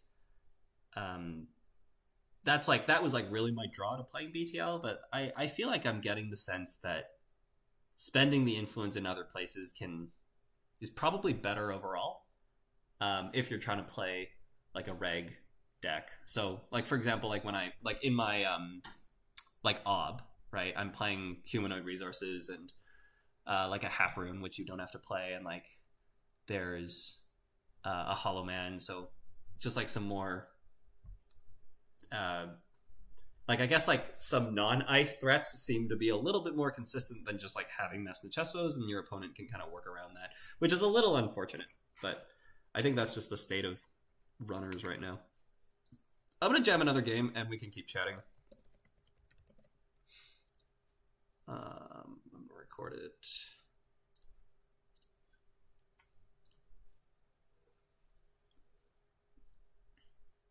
Yeah. Ian, are you Ranji? Are you playing in the New York City Mega City? That's sometime soon. I think it's in like a couple weeks. What's your tournament life going like? Or is family duties eating up most of your life? How's that going? This hand is fine. Hedge fund ice, and then like figure it out. Yeah, this hand's fine.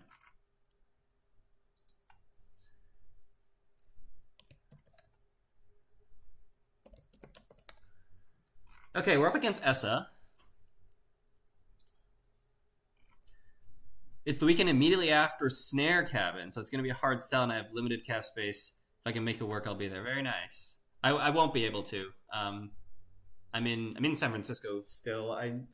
I guess like with the passport situation, I can't really travel. So we play this, we draw a card. Chuck the Winchester on HQ seems fine. The barriers are going to be worse against Essa because of, you know what it's called. Because of Begamot. So don't know what we're going to do about that exactly. There's a lot of... There's 7 barriers in this deck? This Valentine might actually end up being a big deal. The pivot is probably going to be quite good. Honestly, we could just throw the Basalt out, hey? I don't know. We'll go 2 off the top for now. Anthill tree line, sure. Very good. We want the anthill. Never mind. We got an anthill. That's pretty darn good.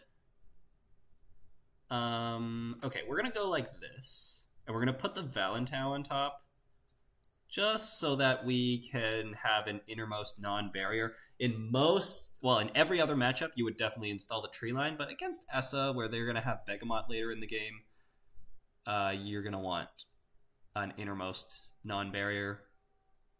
Looks like this is the deck that Payu posted with a Dag and Cacophony. Not too much we're doing about that. We just got to play our hand. Hollow Man and Basalt Spire is going to be really, really good. Let's just throw those in the remote. And oh, wait. I forgot we had an Antil in there. In that case, I guess we'll draw. Sure. We'll install server 1. And we'll just take a credit. This is fine. We'll probably put the other ice on top. This measured response is going to be really good. And that'll probably be what wins us this game. Am I going to NA Cons? Yes. I do plan on going to North American Continentals. I don't have specific plans as to how I'm going to, as to which flight I'm going to be on and where I'm going to be staying. But I do plan on being there.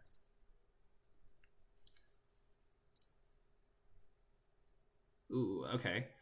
So this is definitely install.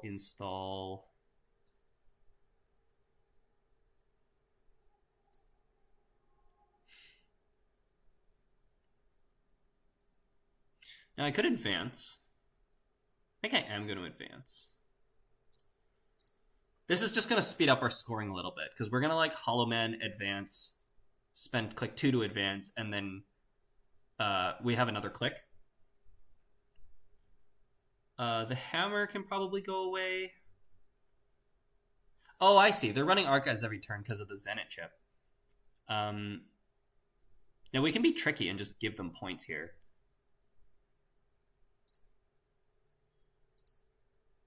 But once we score this, then we can do that. So there's no rush to feeding them points now. I think we're going to throw out this hammer, actually. Yeah. That's a weird play. Maybe that's bad. I don't know. They see an end of the line, so that's going to put them on notice that there's going to be some damage in the air. Trying to sneak into Snare Cabin, tripping and falling into 4 bear traps. The Essa has been very scary, but I mostly have been on Ob. Yeah, I've been on Ob too. I haven't. This is my first time playing against the Essa, but I don't know. It's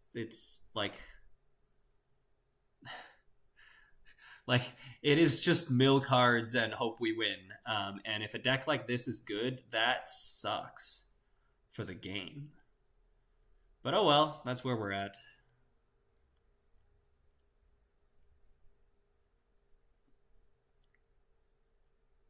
I mean, I'm just scoring 2 basalts, right?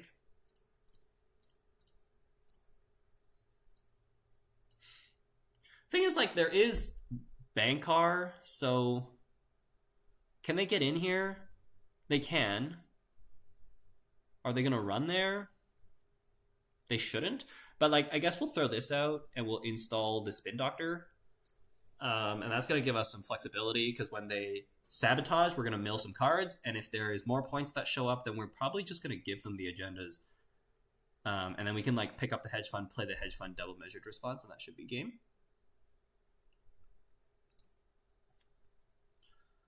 Finality. Okay. 2 cards off the top. Please be an agenda in there. There is not. Okay. This is a hammer. They're going to take damage if they run through, although we don't want to pay the money because we can kill them with measured response. So come at me. If they steal 4 points, then they're likely dead. There's 2. They're going to get a Dag trigger. This trigger is when your action phase ends. Okay. That's fine. Please run Archives. Ooh. Okay. Good game. Very good game. Right? I mean, they could have 2 steel skins in hand, but, we gotta You gotta go for it, right? I think you do. Oh well. Yeah, if they have 2 steel skins in hand, oh well.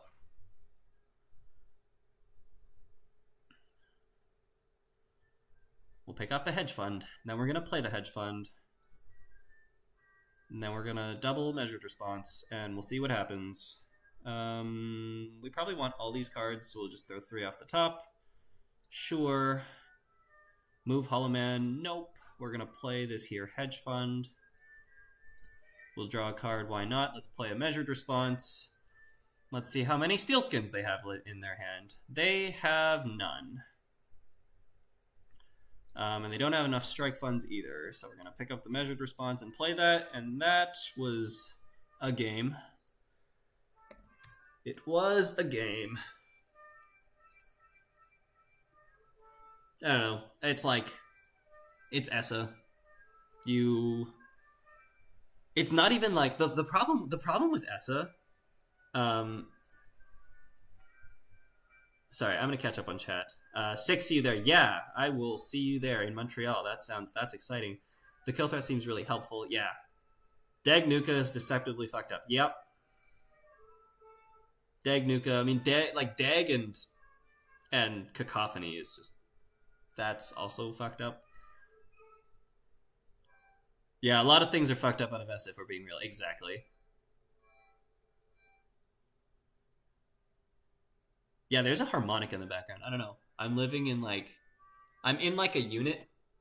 It's like a house-ish. And hey, Daijin, yeah, thanks for the game. I'm just addressing the fact that people can hear a harmonic in the background. I don't know what that is. It's not in here. Someone's practicing.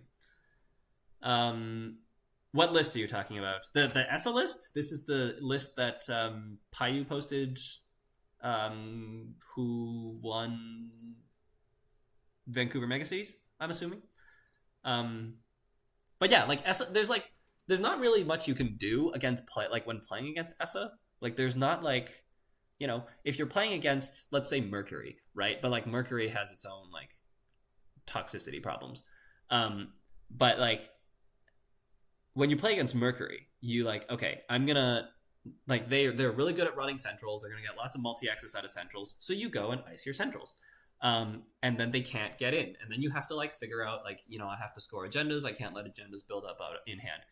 Essa's not that, because they can just like sabotage you over and over, right? They're like, every time they take core damage, which is not interactive, they're gonna mill 2 cards out of R&D or HQ.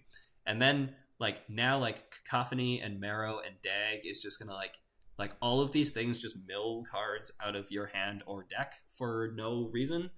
And there's like not really there's not really like what are people supposed to do about that? Like I could have iced archives and prevented Zenith chip draws, I guess, but that's like barely anything in the grand equation of what this deck has. Yeah. Deck is somewhat different, sure. Yeah. And then of course Essa just being an Anarch has like the Bankar Steelskin Strike Fund thing, which is like a really good way of just dealing with ice without having to worry about like the only thing you have to worry about is dying, but like econ doesn't matter, econ doesn't matter, having tools to break doesn't matter. Install a Bankar, throw a Botulus somewhere, get your sabotages. I don't know. It's like Essa should not be Essa alongside Mercury should not be a tier 1 runner.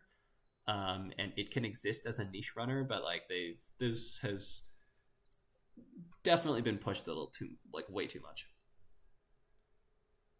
Whoever's playing is genuinely good. That's great. That's great to hear. I guess I'm not familiar with like what playing a harmonica is, the skills of what that is like. Not something I'm too familiar with. It does sound like pretty complex and skillful though. S is the kind of coin flippy thing that's not my idea of good Netrunner, more so than Merc even. Yeah, I would agree with that. Yeah, I would agree with that. And I have a super loose definition of that. I played genomics.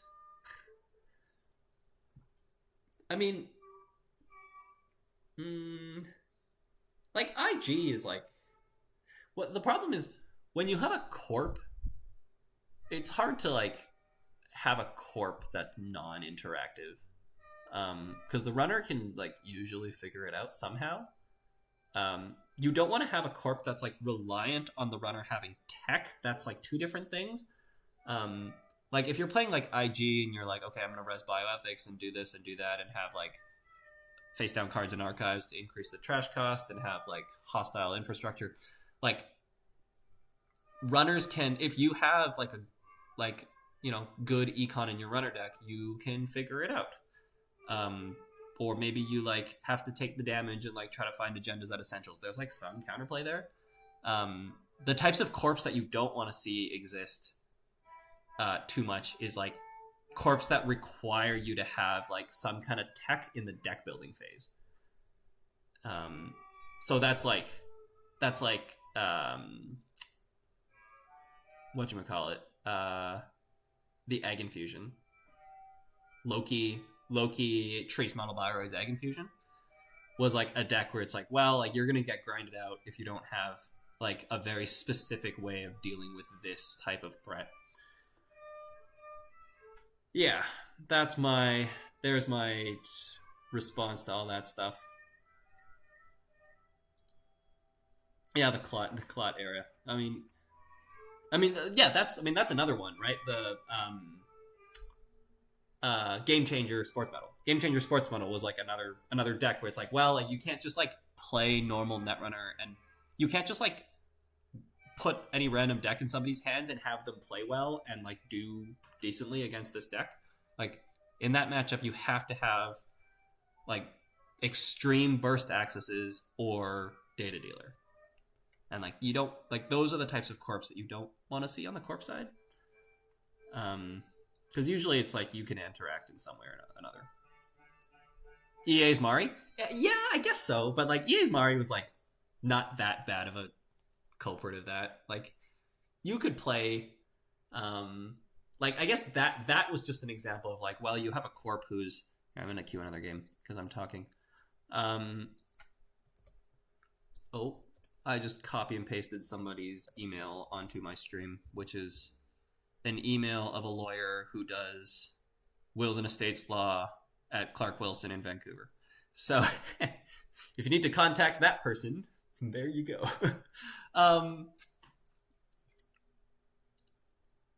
What was I saying? Right. The Asmari was like, that was just a power level thing. If it was a problem, I didn't think the EA Asmari was a problem. It was fine. Like you can like run centrals against it. You can have stone ships against it.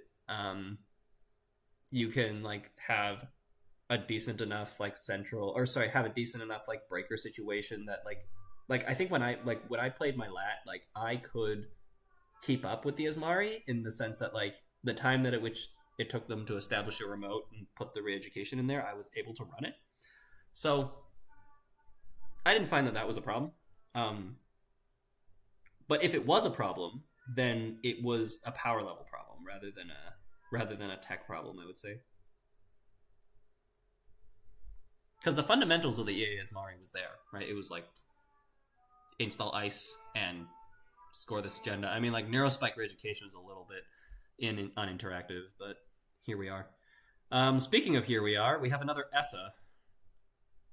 Guess I'll just keep this. I mean, this is like econ. We can like throw out the petty cash. We could get Chastushka, but we have a lot of run punishment in our hand. So I feel like I want to keep this, and I think that's like hella greedy. But we have yet another Essa we have to deal with. Pivot. This one's tough. I think I'm going to keep it because we're Zwicky. Like, we're going to Mando. We're going to, like, draw off Zwicky. We can find some stuff here.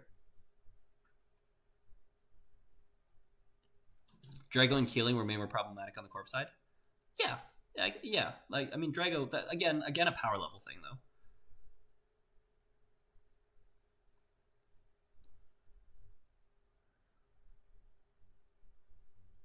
Oh, Lat was by far the worst matchup for that deck.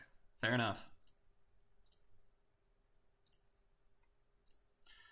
Okay, we have lots of econ. I'm not going to play the petty cache because this is a great sabotage target. And we found an ice.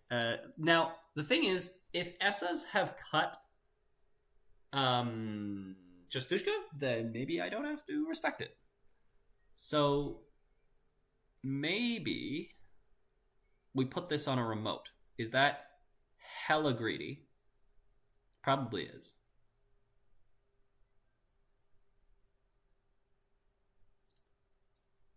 But I say YOLO. Right? Wrong? I really want to put this on a remote. I'm going to put it on a remote. We don't care.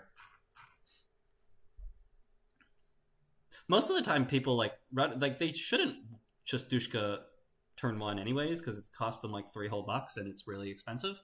But like it is really disruptive, so we're taking quite the risk. But given that the new fancy Essa deck that is out there doesn't play Justushka, we are just going to disrespect it. Here's the sabotage. They accessed 1 card and they stole an above the law, so we're going to get rid of the petty cache and I guess just 1 card off the top. If they steal another agenda, we can oppo for 4. Petty cache and a fly swatter, fine. Bankar, fine. Running HQ, okay.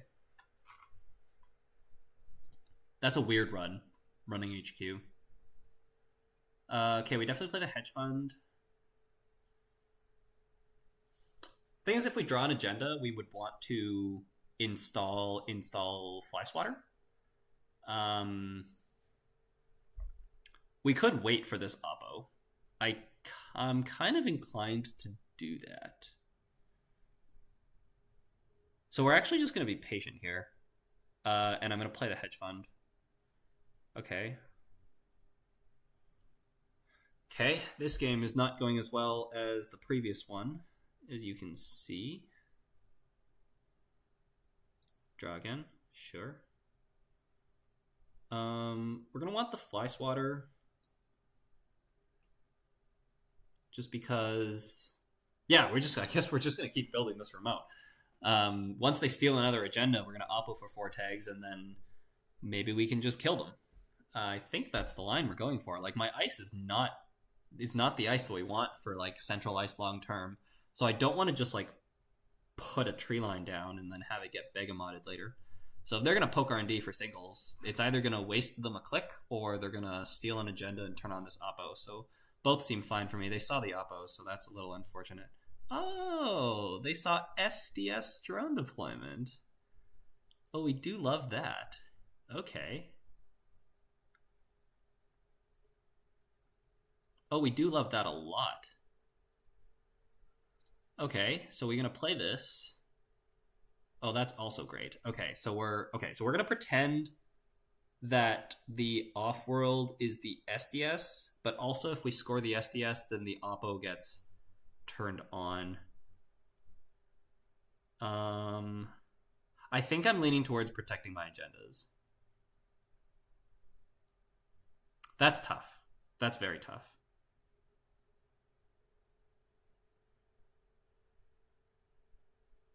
But I think I want to go install, advance. Like, I want to advance this twice. And then I want to put the tree line on top with the KPI. Right, so we're going to go like this, install an ice on server 1. We're going to place a solid gold advancement token on the offworld office and advance it again. And this totally looks like the SDS that they know that we drew. Which means that they shouldn't run it. Oh, they could steal it out of HQ now, though, because they installed a program. They didn't. Which means now we can go advance, score, draw a card, put the SDS in there. Beautiful. Maybe we just rush them out. Are Essa's even playing Justushka? Exactly. The keep wasn't greedy, but icing the remote is Lamau.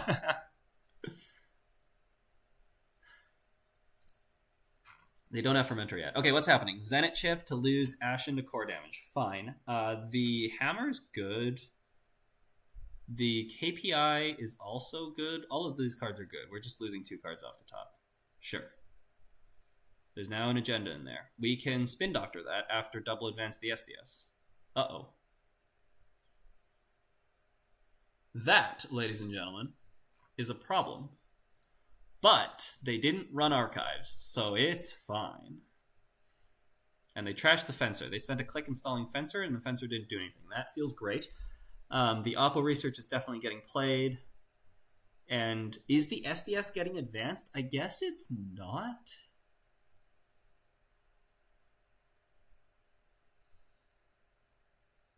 Because this is interesting. We can like install Spin, play the KPI, do that the other way around, and then play the Oppo. And that's going to like help me get closer to my kill, because we're going to draw a card with this KPI. And potentially...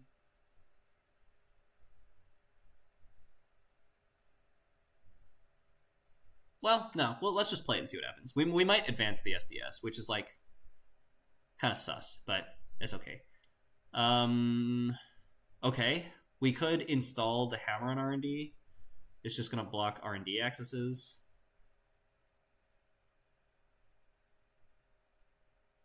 So they can't randomly win for a turn. I think that's what we're doing. So we're going to install the hammer.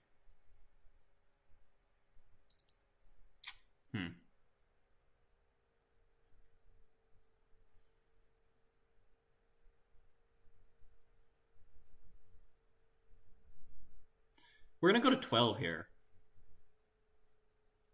which is not a lot of money. But no, let's do it. Then we're going to install Spin, and we're going to play the Oppo. Okay. I mean, if there's one thing we know about Essas, is that they're aggressive, and they make a lot of runs without money in their bank. So this will be how most Essa games go, I would suspect, with some kind of kill package deck, is that they're going to run, they're going to get tagged, and then they're going to die. Or they're going to steal an agenda and win.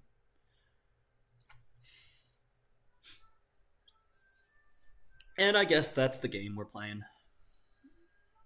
They pop Fermentor.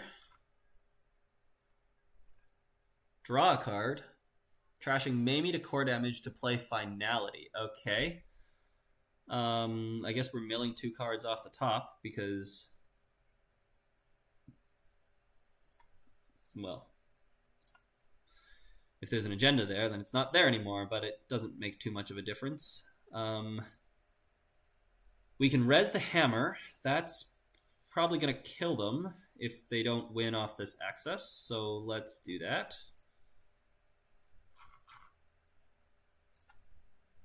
There's all their cards, and then they're going to see 4 cards, and there's 2 5/3s in the deck. Good luck.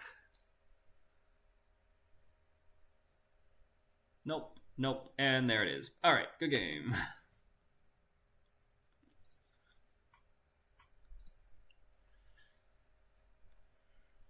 Yeah, nothing you can do. If they don't win, you win with pivot. There's an argument that we should have drawn. Would it have made a difference? Oh, it would have. 1, 2, 3, 4. Yeah.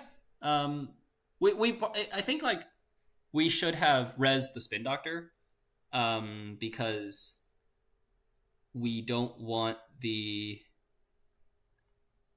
pivot to get trashed out of HQ when they run HQ. But the thing is, they don't know that it's Spin Doctor, so like they could just like run R&D and then run Archives last click, and then we pop the Spin Doctor, and then they don't even run HQ at all. So it's actually not super clear if you should res the Spin Doctor or not. But oh well, like that's the game. There's not much we can do there. Let's go again and see if we find another Essa. Oh wait.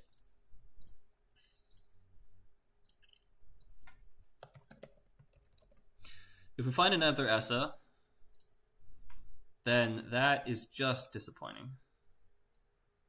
Essa Gaming, yep.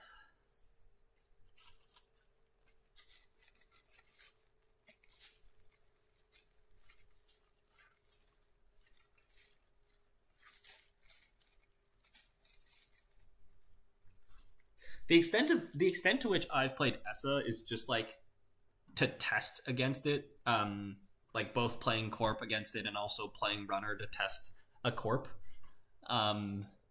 because it's like, well, you got to make sure that you don't die to Essa, and you have to make sure that you can deal with these sabotages. I mean, I haven't like done testing against Essa in the current meta with the cacophony and the dag, which seems good, but like, I don't know. I don't understand. I guess like I don't understand if like, is Essa fun to play? Because like you are just like making the corp lose cards and then sometimes checking archives.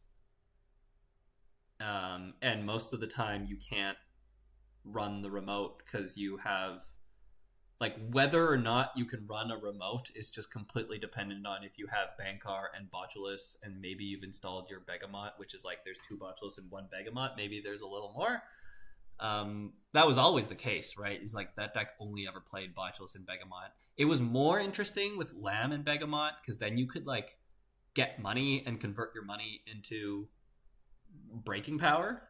And then there's like a bit more balance of like, okay, I need to get my money so I can get my Botulus, or sorry, I can get my Lamb and my Begamot down, if I want to like get through Ice Long term.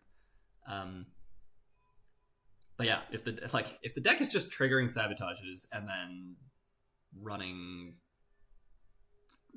archives and playing finality, like I don't know. I'm glad people are having fun. Who doesn't lose to finality nowadays? You see 4 cards out of R&D. We'll see what happens, I guess. I wish Essa was actually about earning more of their sabos instead of getting most of them passively and playing massive value bombs like 2 or 3 times to win. But like, even then, like, if you're getting sabotages passively,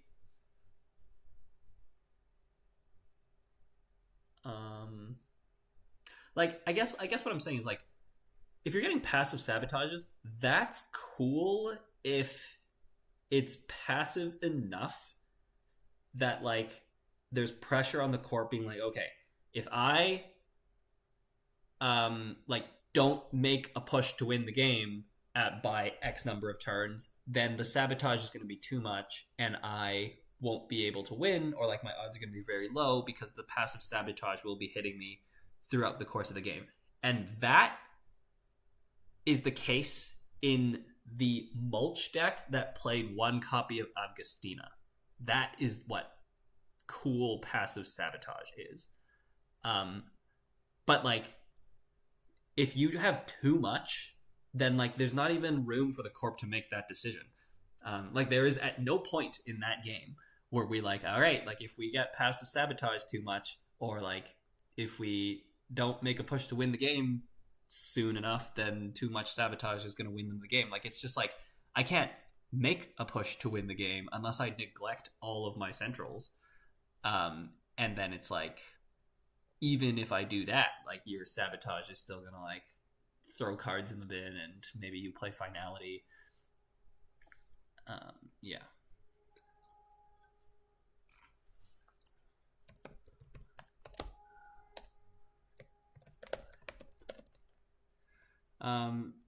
Usually no, but now that you ask, anything but Essa.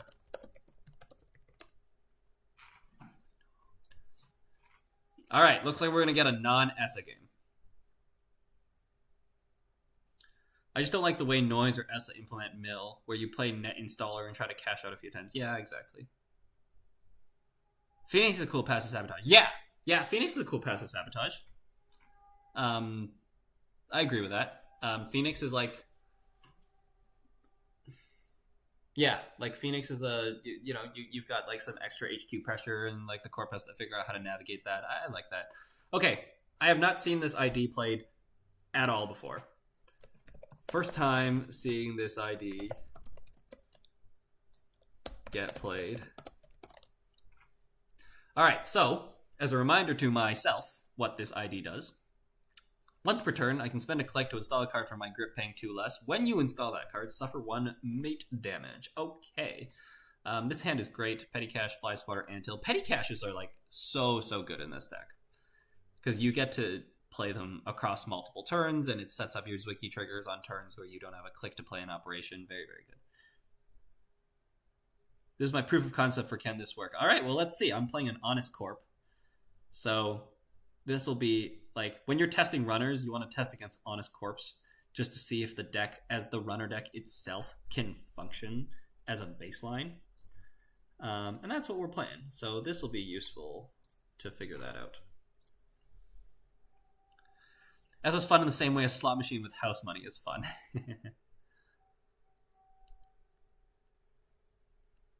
I guess I skipped that. That comment happened earlier, but I missed that the first time around.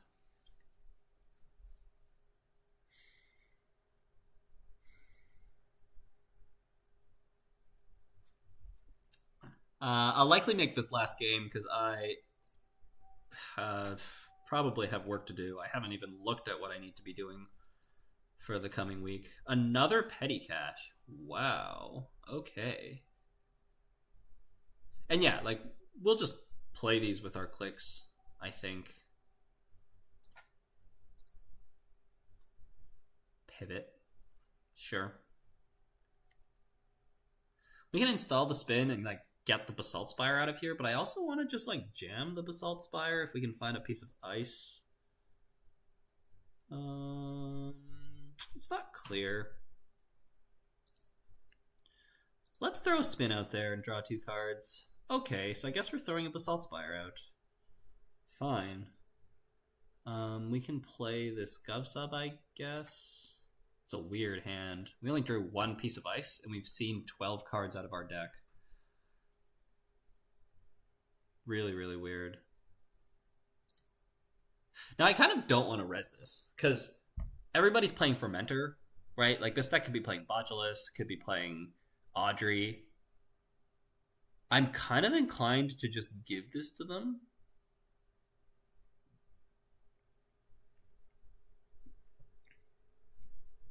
I can res the Fly Swatter and give them a card.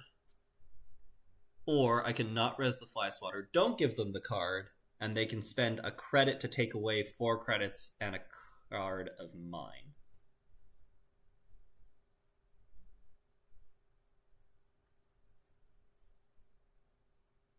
The problem is if we don't res and we don't draw an ice, then we're not going to be able to put anything in this remote next turn. Because if we put a new Anthill in the remote next turn, we've already committed to not resing the Fly Swatter. But I think that's okay. All right, I'm going to make a weird choice, and we're going to let them access. Because I have a feeling this Fly Swatter might be relevant later. It's not in the greatest position, and it's objectively very questionable what I've decided.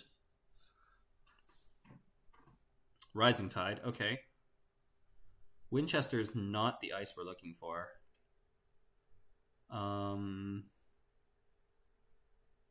We'll just play this. That's, like, also not the ice we're looking for. But I think it'll do. We go install Valentau, install Anthill in the remote.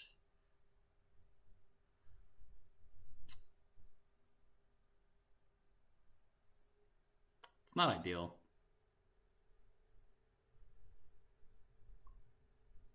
But I think that's what we're doing. Because then, like, next turn we're gonna be like installing cards. And then yeah. Okay. Triggers Lago, sure.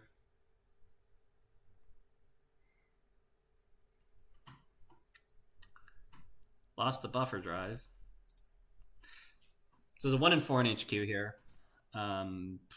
which they haven't seemed interested in running so far.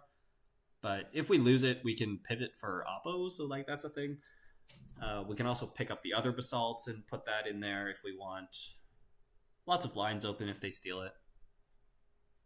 But next turn we like res the Anthill, get that trigger, Winchester on HQ. Maybe we play a petty cache to gain money if we don't find an econ operation. Ideally, we get another ice on R&D, maybe an ice on the remote, and then we can gem the basalt the turn after.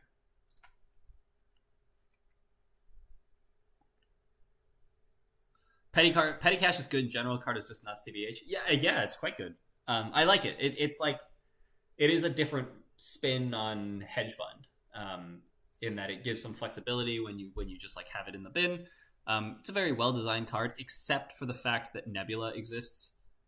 Like if you could play it without the play from archives tricks, so like with Plutus and Nebula, I would like it better. But oh well, we can't have perfect things, I guess. Okay, we found an Oppo, we found an SDS. We're gonna go Ice HQ, Ice R&D, and then I could draw a card.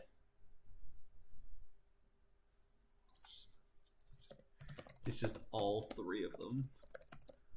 And they're being played. Archives now. The question is, do we want to shuffle away this SDS? We kind of do.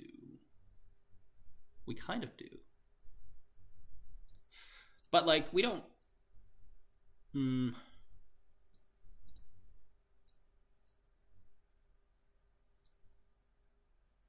We can relax for now. Because we're going to draw 2 cards with the Anthill, and then if we go like install double advance the Basalt Spire, then we're going to have to discard a card.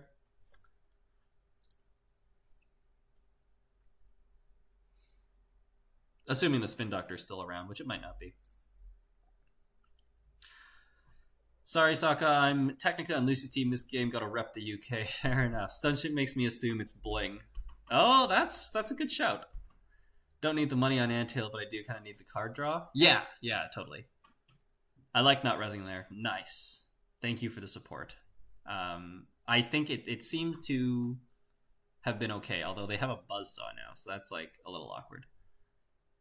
The Lago hit hurts them so much. Yeah, it depends on how people play Buffer Drive. Like, I've seen a lot of decks play like Buffer Drive, Lago, but like 1 Buffer Drive, 3 Lago, and no other way of getting it back. So if you like draw your Lago and then you Lago the Buffer Drive, like now you're just not getting the Buffer Drive ever, which seems a little sus to me. Okay, well here we're definitely jamming a Basalt and we're throwing one of these agendas away. No real other way about that.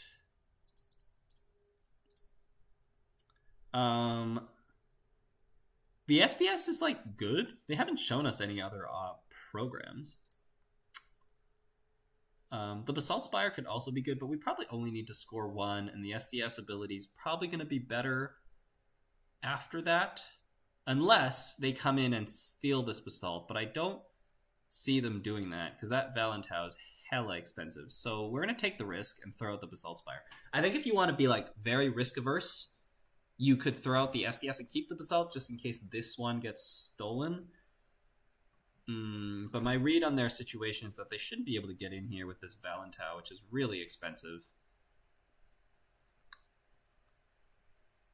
And then the SDS is just going to be a more impactful score after the Basalt Spire, because they have a buzzsaw on the board, and we can hit that. We have a lot of code gates on the board. So the SDS. Also, the SDS is just going to protect itself in HQ. Again, with the buzzsaw being the only program on the board at the moment.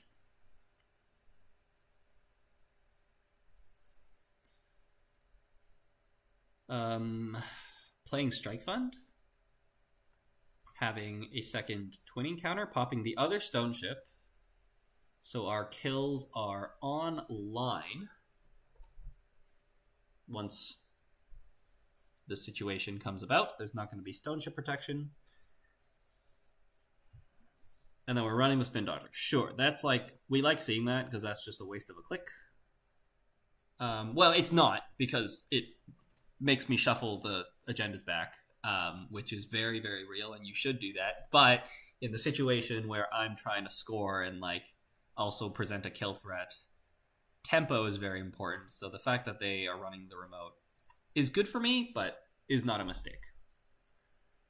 Raindrops HQ. Oh, dear. That seems bad for them. Seems bad for them. I do like me my Winchesters.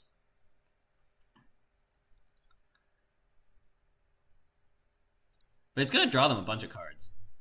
They are going to pay for this Buzzsaw here, I think. I could pay another $2. Well, okay, I should probably equalize this. So, because if it's $4, they're definitely going to pay it, right? So I think I'm going to pay 2 to make it so that the end the run just straight fires. Or they have to lose the Buzzsaw. Because I think if you leave it at trace 4, they're definitely going to pay 4. If you put it at trace 5, it's close.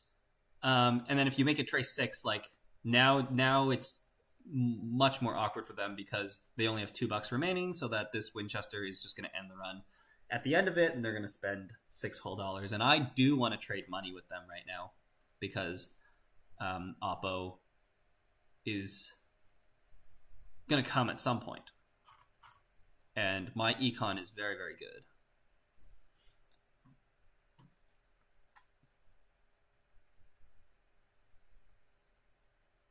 Install Taka, loses Fencer to meat damage, and has to discard another card. We're going to score this Basalt Spire.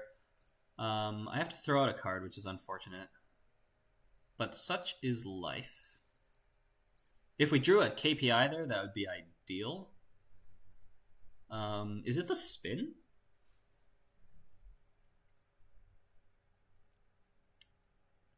I think it's double Mascarovka is probably unnecessary, because like maybe we put one on R&D, maybe we put one on the remote, and otherwise that should be fine. So yeah, we're gonna throw out Mascarovka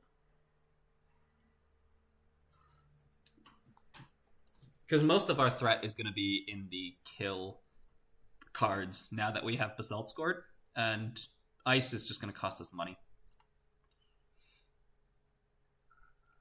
Ow, yeah, that hurt. Is this a Dory? Maybe. Oh yeah, there's a Dory in the bin. I remember seeing that. Yeah. There is a Dory in the bin, which sucks against Winchester being at 4 strength. So, gonna be really looking for a leech around an RD. There's no point in rezzing the Fly Swatter. It's just gonna show them that my RD is weak, and we might just not show this to them ever. We might override it. We'll probably keep it around just in case like the Buzzsaw gets trashed. Trashing Hollow Man. Okay. Oppo for 4 tags is coming. And a Fermenter. Nice! Now we can res the Fly Swatter. Very good value. Okay, so Petty Cash to draw a card seems very good. Hedge Fund we can play either next turn or this turn.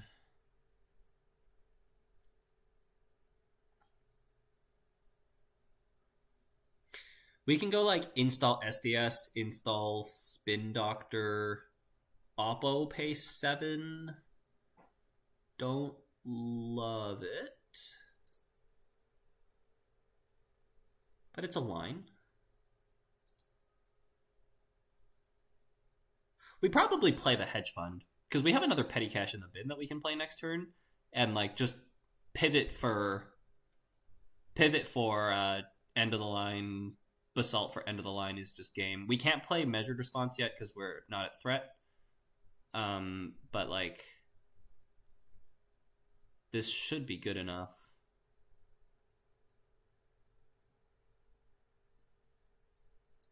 The question is, do we install another Ice? Winchester. Is that good enough? Probably is. We can put the Mascarovka on R&D. We can also like throw the SDS in the remote, just in case like the kill isn't on the table for some reason, then our tempo will be good. But also like install SDS, install Spin will just like not trigger the Lago. We could just like not trigger the Lago because that could give them a strike fun and open up some lines. So we're not going to trigger the Lago, and we'll just do this.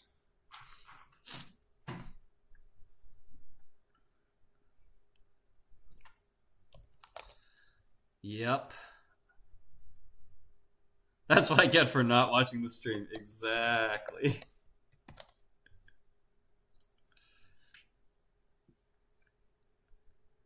Why not play petty before scoring? Because I don't want to draw. The petty caches can trigger Zwicky, and we want to, like, I didn't need the money, so we might as well just like wait for a little bit more value with the petty cache and triggering Zwicky, because I think on the turn where I scored, if I drew a card, I would have had to discard. We didn't want to do that. Okay, do I want to trigger the Basalt Spire before I start a turn? The answer is no. Everyone say bye, Taka. It was trashed on their own accord, so I didn't do it. I mean, you can say bye, twinning. That's probably more likely. Can I win? No. So I guess it's going to be Hollow Man.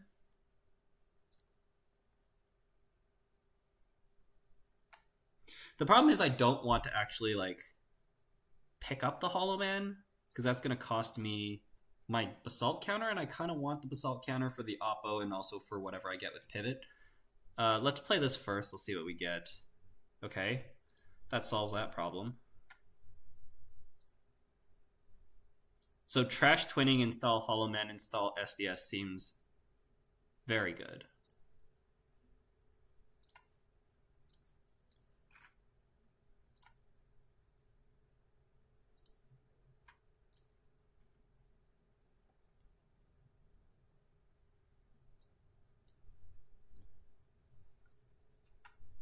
This isn't totally safe, because I think if they pop the Fermenter, they can just walk through the Valentau. 2, 4, 6, 10. Yeah. 10, 6. Yeah, that's credit perfect to just walk through the Valentau, but like you should assume that there's a barrier on the remote and you can't just walk in with a Code Gate Breaker, which is what they've done, which is perfect. So now we can score and trash this Fermenter. And their econ is going to be down for the whole game.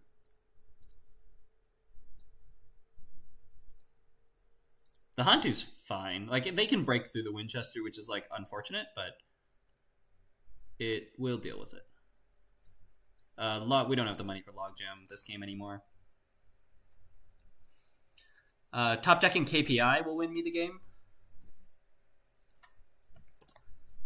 Top decking KPI opens up install KPI to advance and gain 2 credits, which is going to put me at $4, and then click the Hollow Man. But of course they're going to run the remote. That's a good play. Ooh, we can Fly Swatter the Hantu here. We definitely do. That is unfortunate. It's a good thing we didn't res that Fly Swatter many, many moons ago.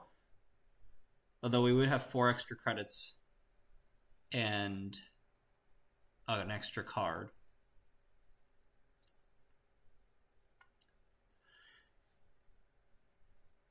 It's me, the guy that y'all introduced a few weeks ago. I still have no clue what this is about. Have you been looking at some of the materials that we saw? I mean, like, Netrunner is a very complex game, but highly recommend going to GLC, to the Discord server, green level clearance, and like just like pinging. There's like a mentor role.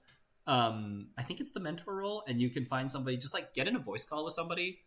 That's the best way. Scrounge. To install Adore from the heap and put Fermenter on the bottom, take and draw a card. Okay. Hedge Fund is very good. Don't have the money to play a hedge fund. Oppo is also very good. And I could play the Oppo.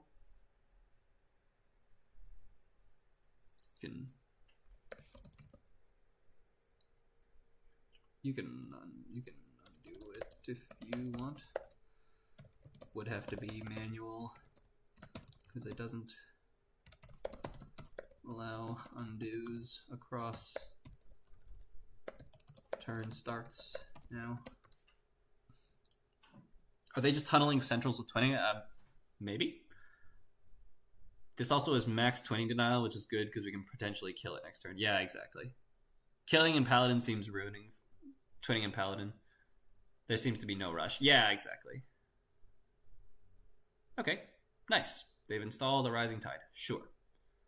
Okay, I'm definitely clicking for 3. And trying to play the hedge fund next turn. I could spin Doctor, but I think there's no need. There's also probably no need for this tree line because they've got the Rising Tide. It's just going to cost them $3. And my run punishment is just going to be better all the time. So we're going to click for 3 and throw out the tree line. And then next turn we're going to go credit hedge fund. And that's going to leave us a click to do something. Potentially throw the above the law in the remote, potentially play the oppo.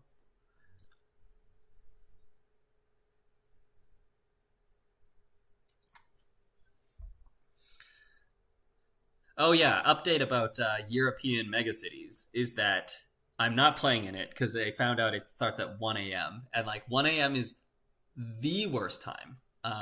Like if it was like 3 or 4 a.m., then like I could sleep earlier and then wake up for like 3 or 4 a.m. Like I think 4, like maybe like 4 a.m. is like the earliest like comfortable-ish time that I can swing, but like 1 a.m. is just like not possible. Like 1 a.m. is like I would go to sleep in the next like now or like in an hour or two, and then that would be like, and then wake up at 1 and play. So like I really want to play in like the megacity, in the online megacity, but like the timing is just bad. Undo as you need. Yeah, the timing is just awful. If there's a measured, I'm just dead. That's true. That's true. Oh, hey, a Hollow Man.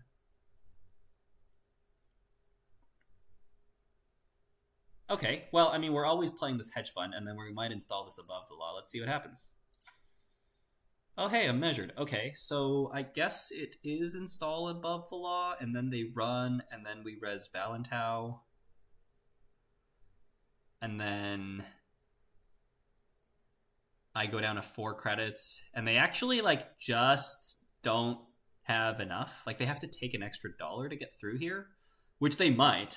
They could also, like, get a leech counter. That'll also... Oh, actually, no, it doesn't get them through, getting a leech counter. We might as well empty the above the law. We could also throw the Hollow Man in the remote, and that is also a score. But it's only a score if we don't res the Valentau. So that's tricky. Very tricky.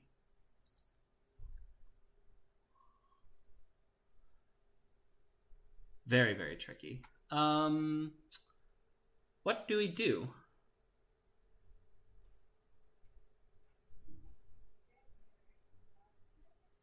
We could just put the Spin Doctor in there.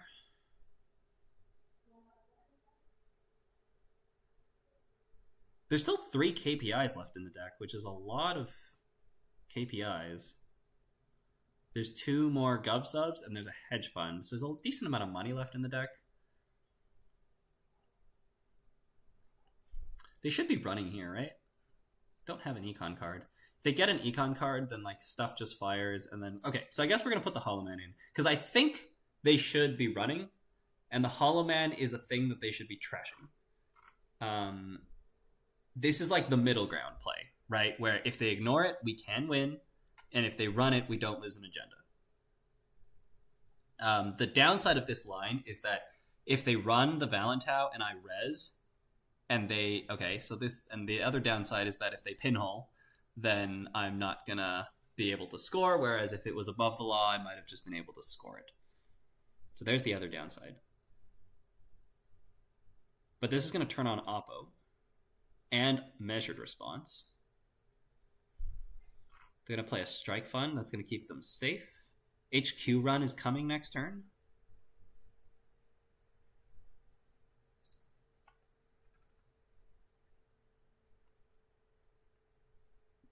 It's during a heat wave in the UK, so wish me luck. Wow. Dang. Yeah, good luck with that. I suck at runner, so I expect to do mid. I mean, runner's tough. I mean, there's so much like random BS you have to deal with. Ooh, that's pretty good.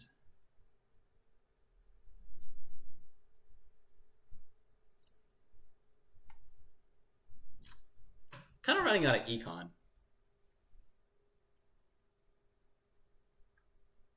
So the game's getting tough. I can basalt. I can basalt for GovSub and go credit GovSub Oppo.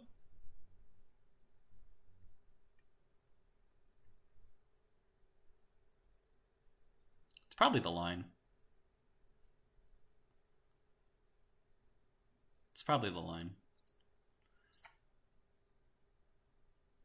Oh, using the basalt is like so sus.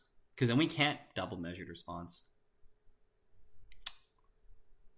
Very, very tough.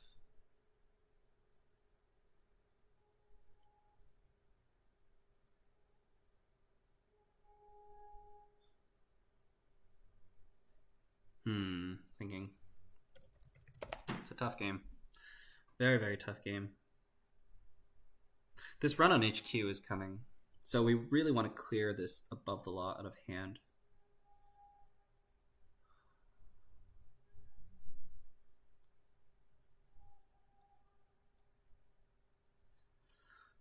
Nah, I don't got money for that.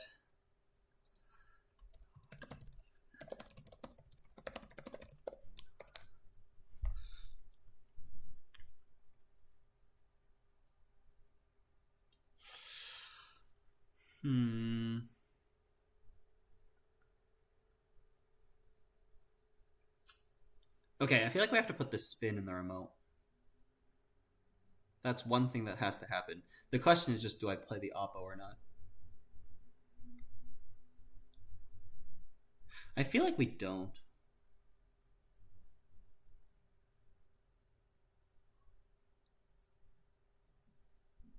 I feel like we don't.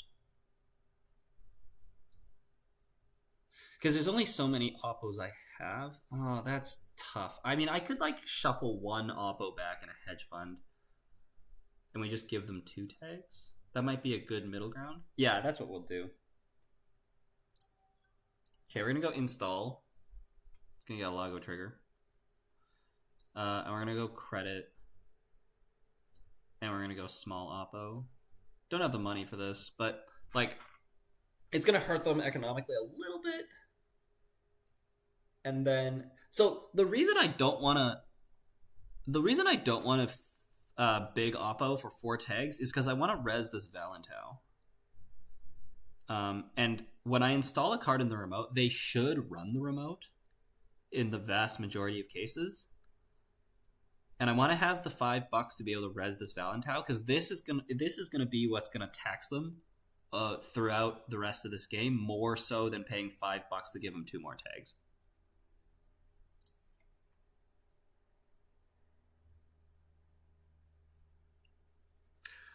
They're at risk of dying to measured, so I throw hollow in personally. Measured online, yeah.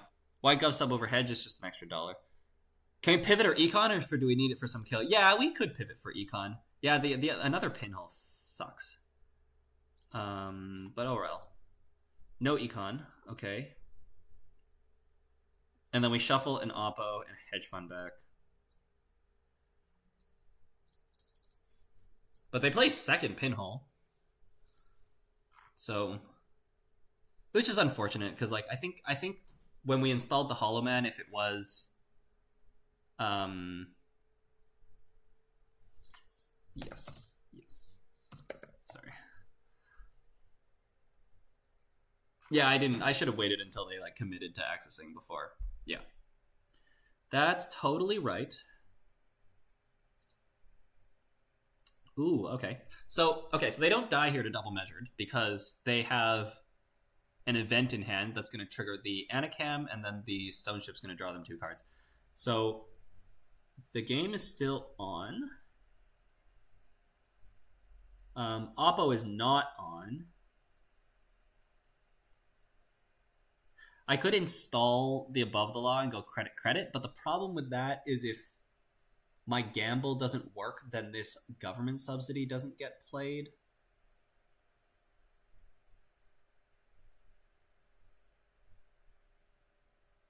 So I think what we're going to do is we're just going to play the gov sub. We're going to relax and play the gov sub. I'm going to discard the tree line. The rest of these cards are good. So we're not going to draw a Zwicky. This Fly Swatter is going to purge the Leech and the Botulus. So actually what we're probably going to do is just put the Fly Swatter on HQ instead of the Winchester, which means we should have drawn and discarded the Winchester.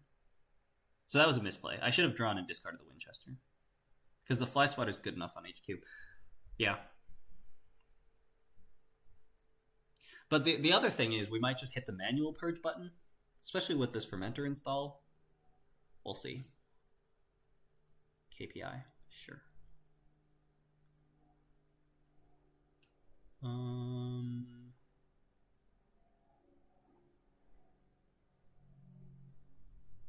So here we can go install KPI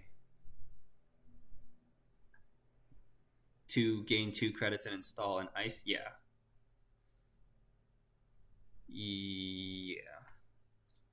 KPI, gain 2 credits, install an ice. We're going to put the Fly Swatter on server 1. And then we're going to install this here. They're running out of cards, so this measured response is going to be very online. And then at this point, we might as well trash this Winchester for a new one.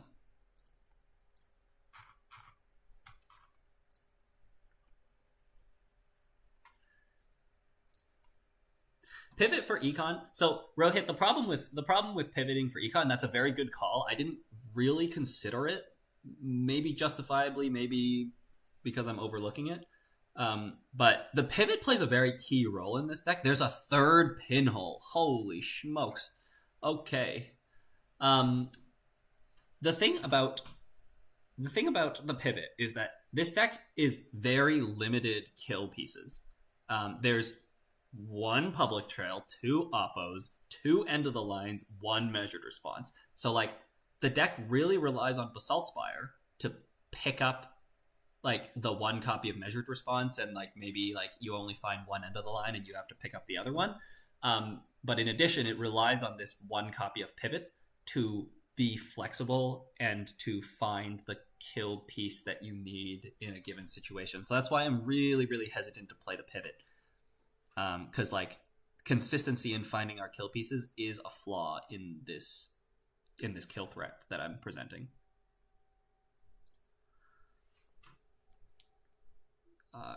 I wouldn't. The Ballista meme dream. The Ballista should not be seeing play here.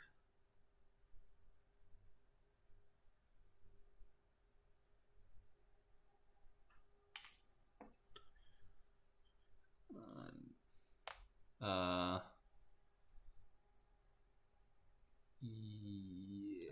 I think so. Maybe. Ansel. Winchester, yes. Well, Winchester is only on HQs. Doesn't she die to double measure due to no cards and stat? Yes. Yeah. Very much so. Very much so. Oh, Biowak and Trebuchet. Biowak and Trebuchet. My chat is helping you out.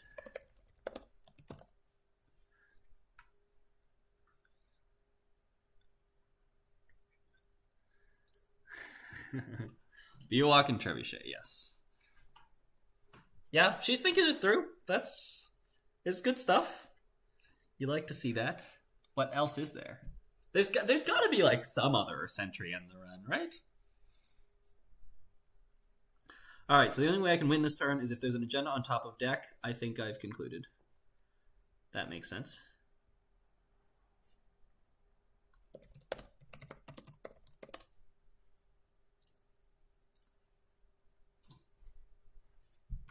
What are the odds? There are 8 agendas, and there's 4 out here. So there's a 4 in 16 of a top deck on the top of R&D. But also, you have to break a Mass Grove and a Fly Swatter, which is nothing. They can do that. The real question is, she has to find 2 agendas. So it needs to be 2 out of R&D, because I don't think this remote is happening.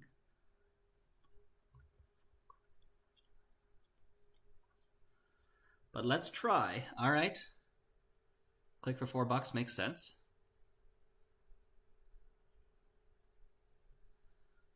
Gotta take your shot. Fly Swatter Valentau, I think is good enough. This is just not good. Huh. Is my remote actually just compromised here with $16? Maybe. Right? Is it?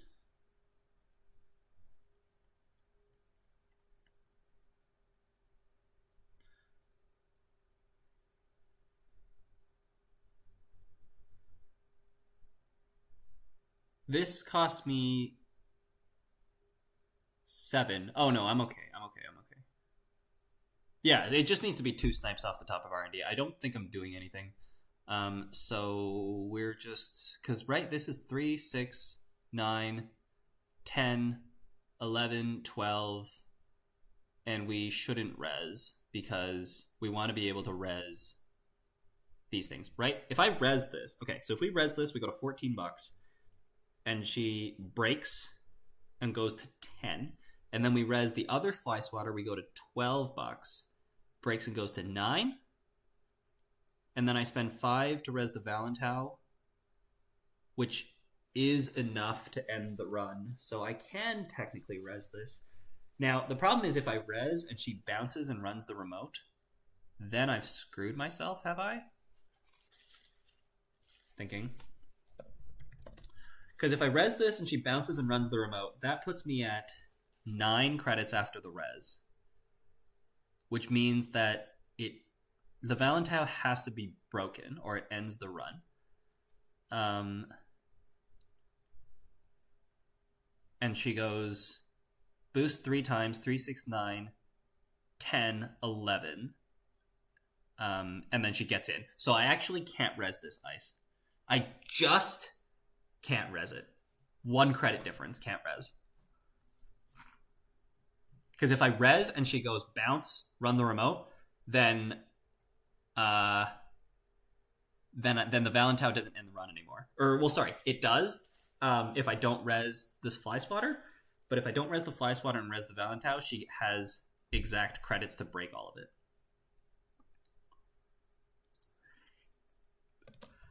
I can tell you. 1 credit. It's important to do your math.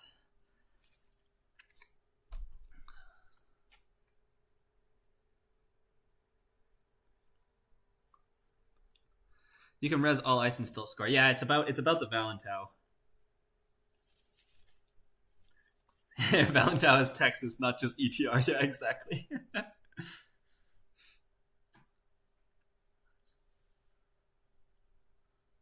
She has to spend 2 credits on the mask, but I'm losing. But that's a losing trade for me because I'm spending 3 and she's spending 2, so she's like up a credit in that exchange, and the Valentau cares about that. Valentau. Ugh.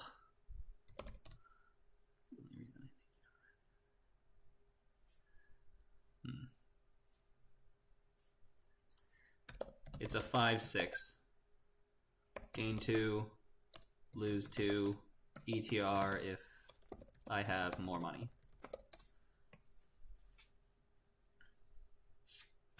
And I think she knows it's a code gate. More. I need to have more.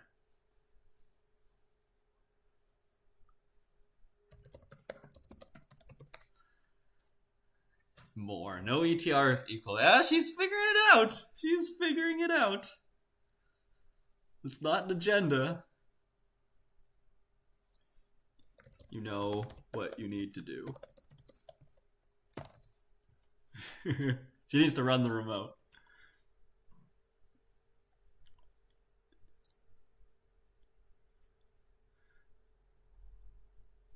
Touch server 1 and hope you don't have double measured, or run archives and hope the win is just in there.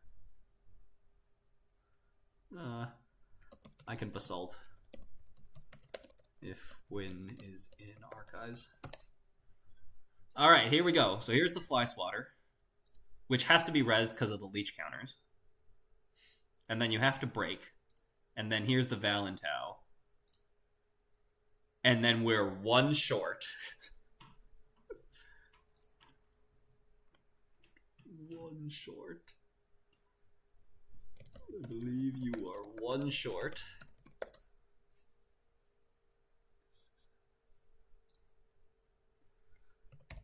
And R&D. If I res any ice on R&D,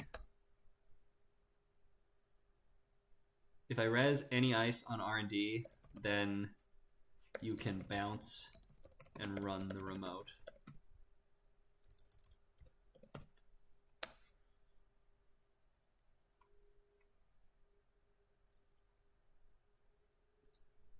Yeah.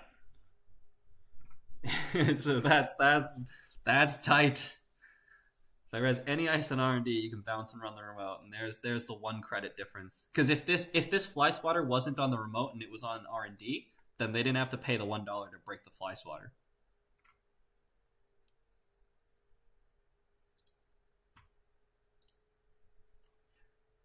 Yeah.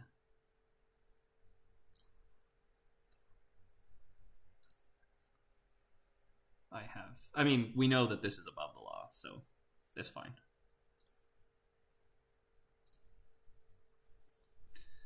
Yup.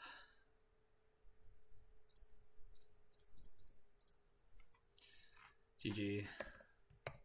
Very tight game. Very well played.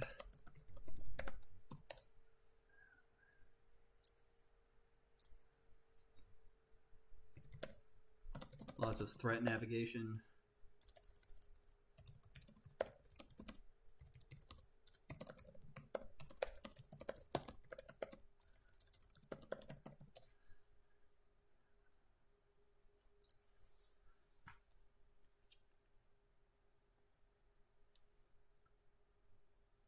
She's 3 short. Well, no, she can break the run or lose 2 and break the end the run and then let me get $2 because that doesn't matter once she's past the Valentau, and then she just needs 1 more credit for the fly swatter. So in total, this remote costs 9 to boost strength, 1 credit to break Valentau, 1 credit to break fly swatter, 1 credit to break fly swatter. So she needed 11, or sorry, she needed 12 and she was at 11.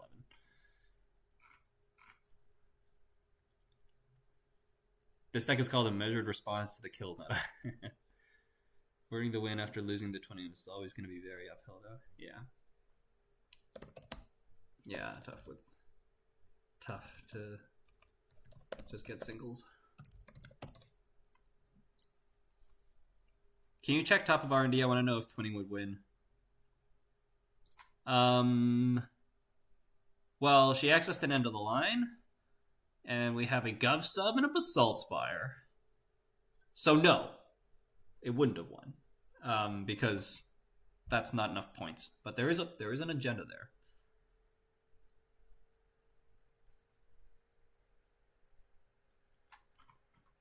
It's plus 11 credits, but it was turns in 14 turns. 11 credits in 14 turns, and you also lost 11 cards. Or you also lost... Oh.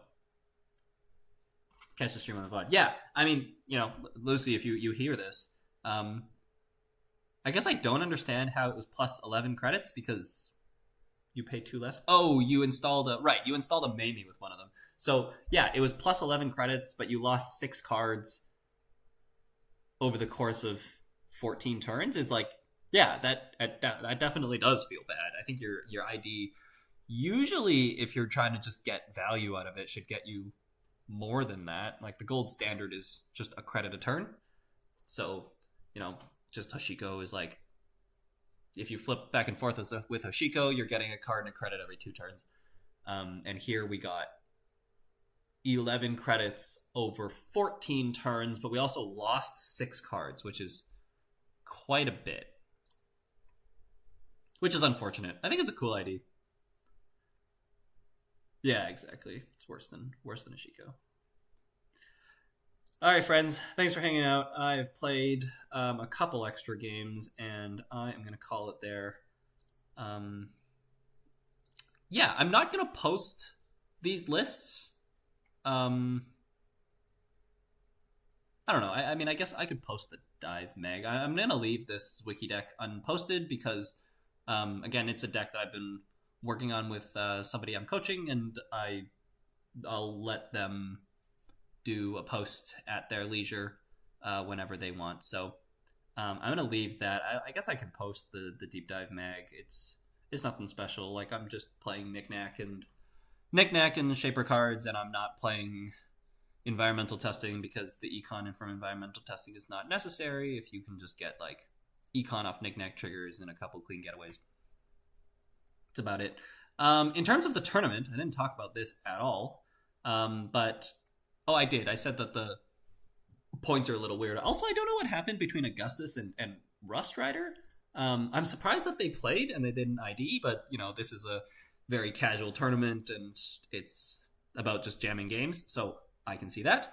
But also, like, Augustus is not totally safe to ID, maybe, although he should be. But yeah, so I'm surprised that they played. I saw that they played.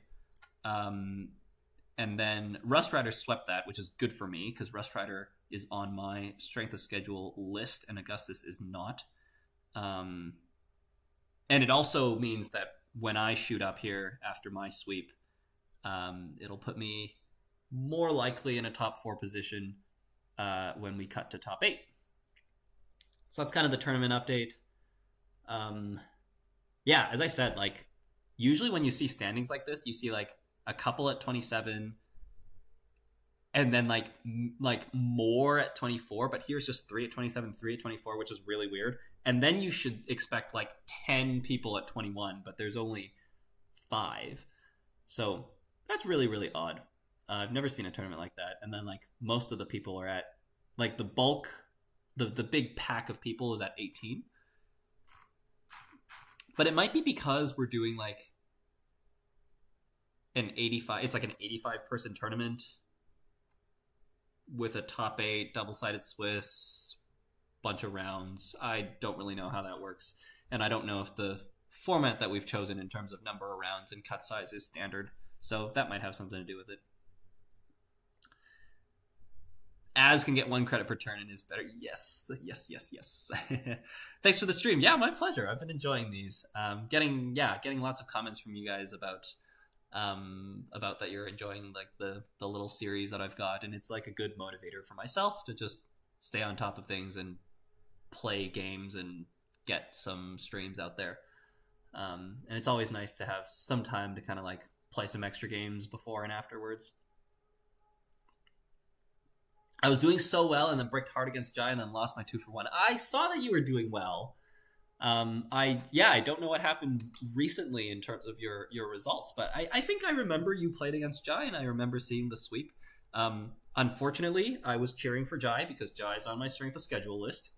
And that's how tournament cheering works. So I must admit that I'm happy to see Jai doing well because he was my opponent round 1. But yeah, and then you hit a 2-for-1 and that happens. The 2-for-1 is, I mean, the existence of 2-for-1s is why we don't play double-sided Swiss anymore. My shot at top 8 is gone, but I guess deserved because my runner game was winnable. My 2-for-1 was tragic. Lots of people dropped and had delayed matches too. Oh yeah? I find there's probably like a lot of like tournament updates that it sounds like you know about that I don't, because it's tough to follow everything when I've got so much going on. Usually I just like see who I'm up against and then play that, and any other tournament data information that I see is a little bit of bonus. It's all right, Jai's a better player. Hey, don't sell yourself short. Okay, I think that's all. I don't know how Jai did this round. I have to look at that. I'm probably one of the last games because actually wait, is it just here? Oh yeah, there we go. Oh yeah, Jai ID'd. Right. Jai ID'd. Table 2 played. Another split here. Ruben Peters got swept. Ruben Peters was doing really, really well this tournament. Lorea, our tournament host, getting a sweep off a 2-for-1. Couple people sweeping up. Shu getting swept. This is unfortunate. I guess this was not a 2-for-1. There's no indication there. That's unfortunate. And yeah, all right. Well, yeah, I think mine's one of the very last games. Like there's like 5, 6, 7, 8, 9, 10, 11, 12. I guess there's 12 games left. But we'll see how that goes. I will try, like, as I said, like, I'll stream every round, but, like, we'll see what happens. Maybe I'll play next week for the content. Maybe I'll ID, just so that we can... Because the thing is, like, you know, if I ID and we get good cut positioning, and then, like, I'm going to be able to stream my games in the cut. And if I play the last round and I get swept, maybe I don't make the cut. And then you all get less content that way. So it's not necessarily a loss of content if I ID and I don't play my last round, but we'll see what happens. Maybe I get paired down and then we have to play anyways. He's the people's champ and I was rooting for him with how hard I bricked on stream. Oh, that's right, because he streamed his games. Yeah, check out Jai's stream. I know he's been having some mic problems and like it's hard to hear sometimes, but check out his streams. He's doing a stream tonight, I think. It's in like 3 hours and 15 minutes. But it's sometime in the next few hours. Go on to his YouTube, and he's doing like a replay review thing. Where he's having people submit replay reviews and he's going to go through that on stream. Love that initiative. I was talking about that at the start of like my coaching, was saying like, well, you know, I'm going to do some coaching and then I'll post some of the clips on YouTube. There's a couple more, like there's like some administrative hurdles that I have to go through to do that, which is why none of that has happened yet.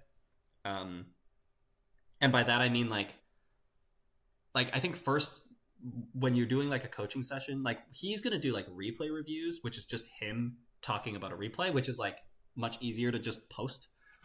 Whereas like if I'm interacting with somebody I'm coaching, there's more, there's going to be more interaction, and there's going to be like, at least at the very start, like a little bit of teething in terms of like for me to get a good grasp of like where this player is and kind of what kind of issues do I want to focus on? Do I need to talk about more? What kind of issues do I need to talk about less?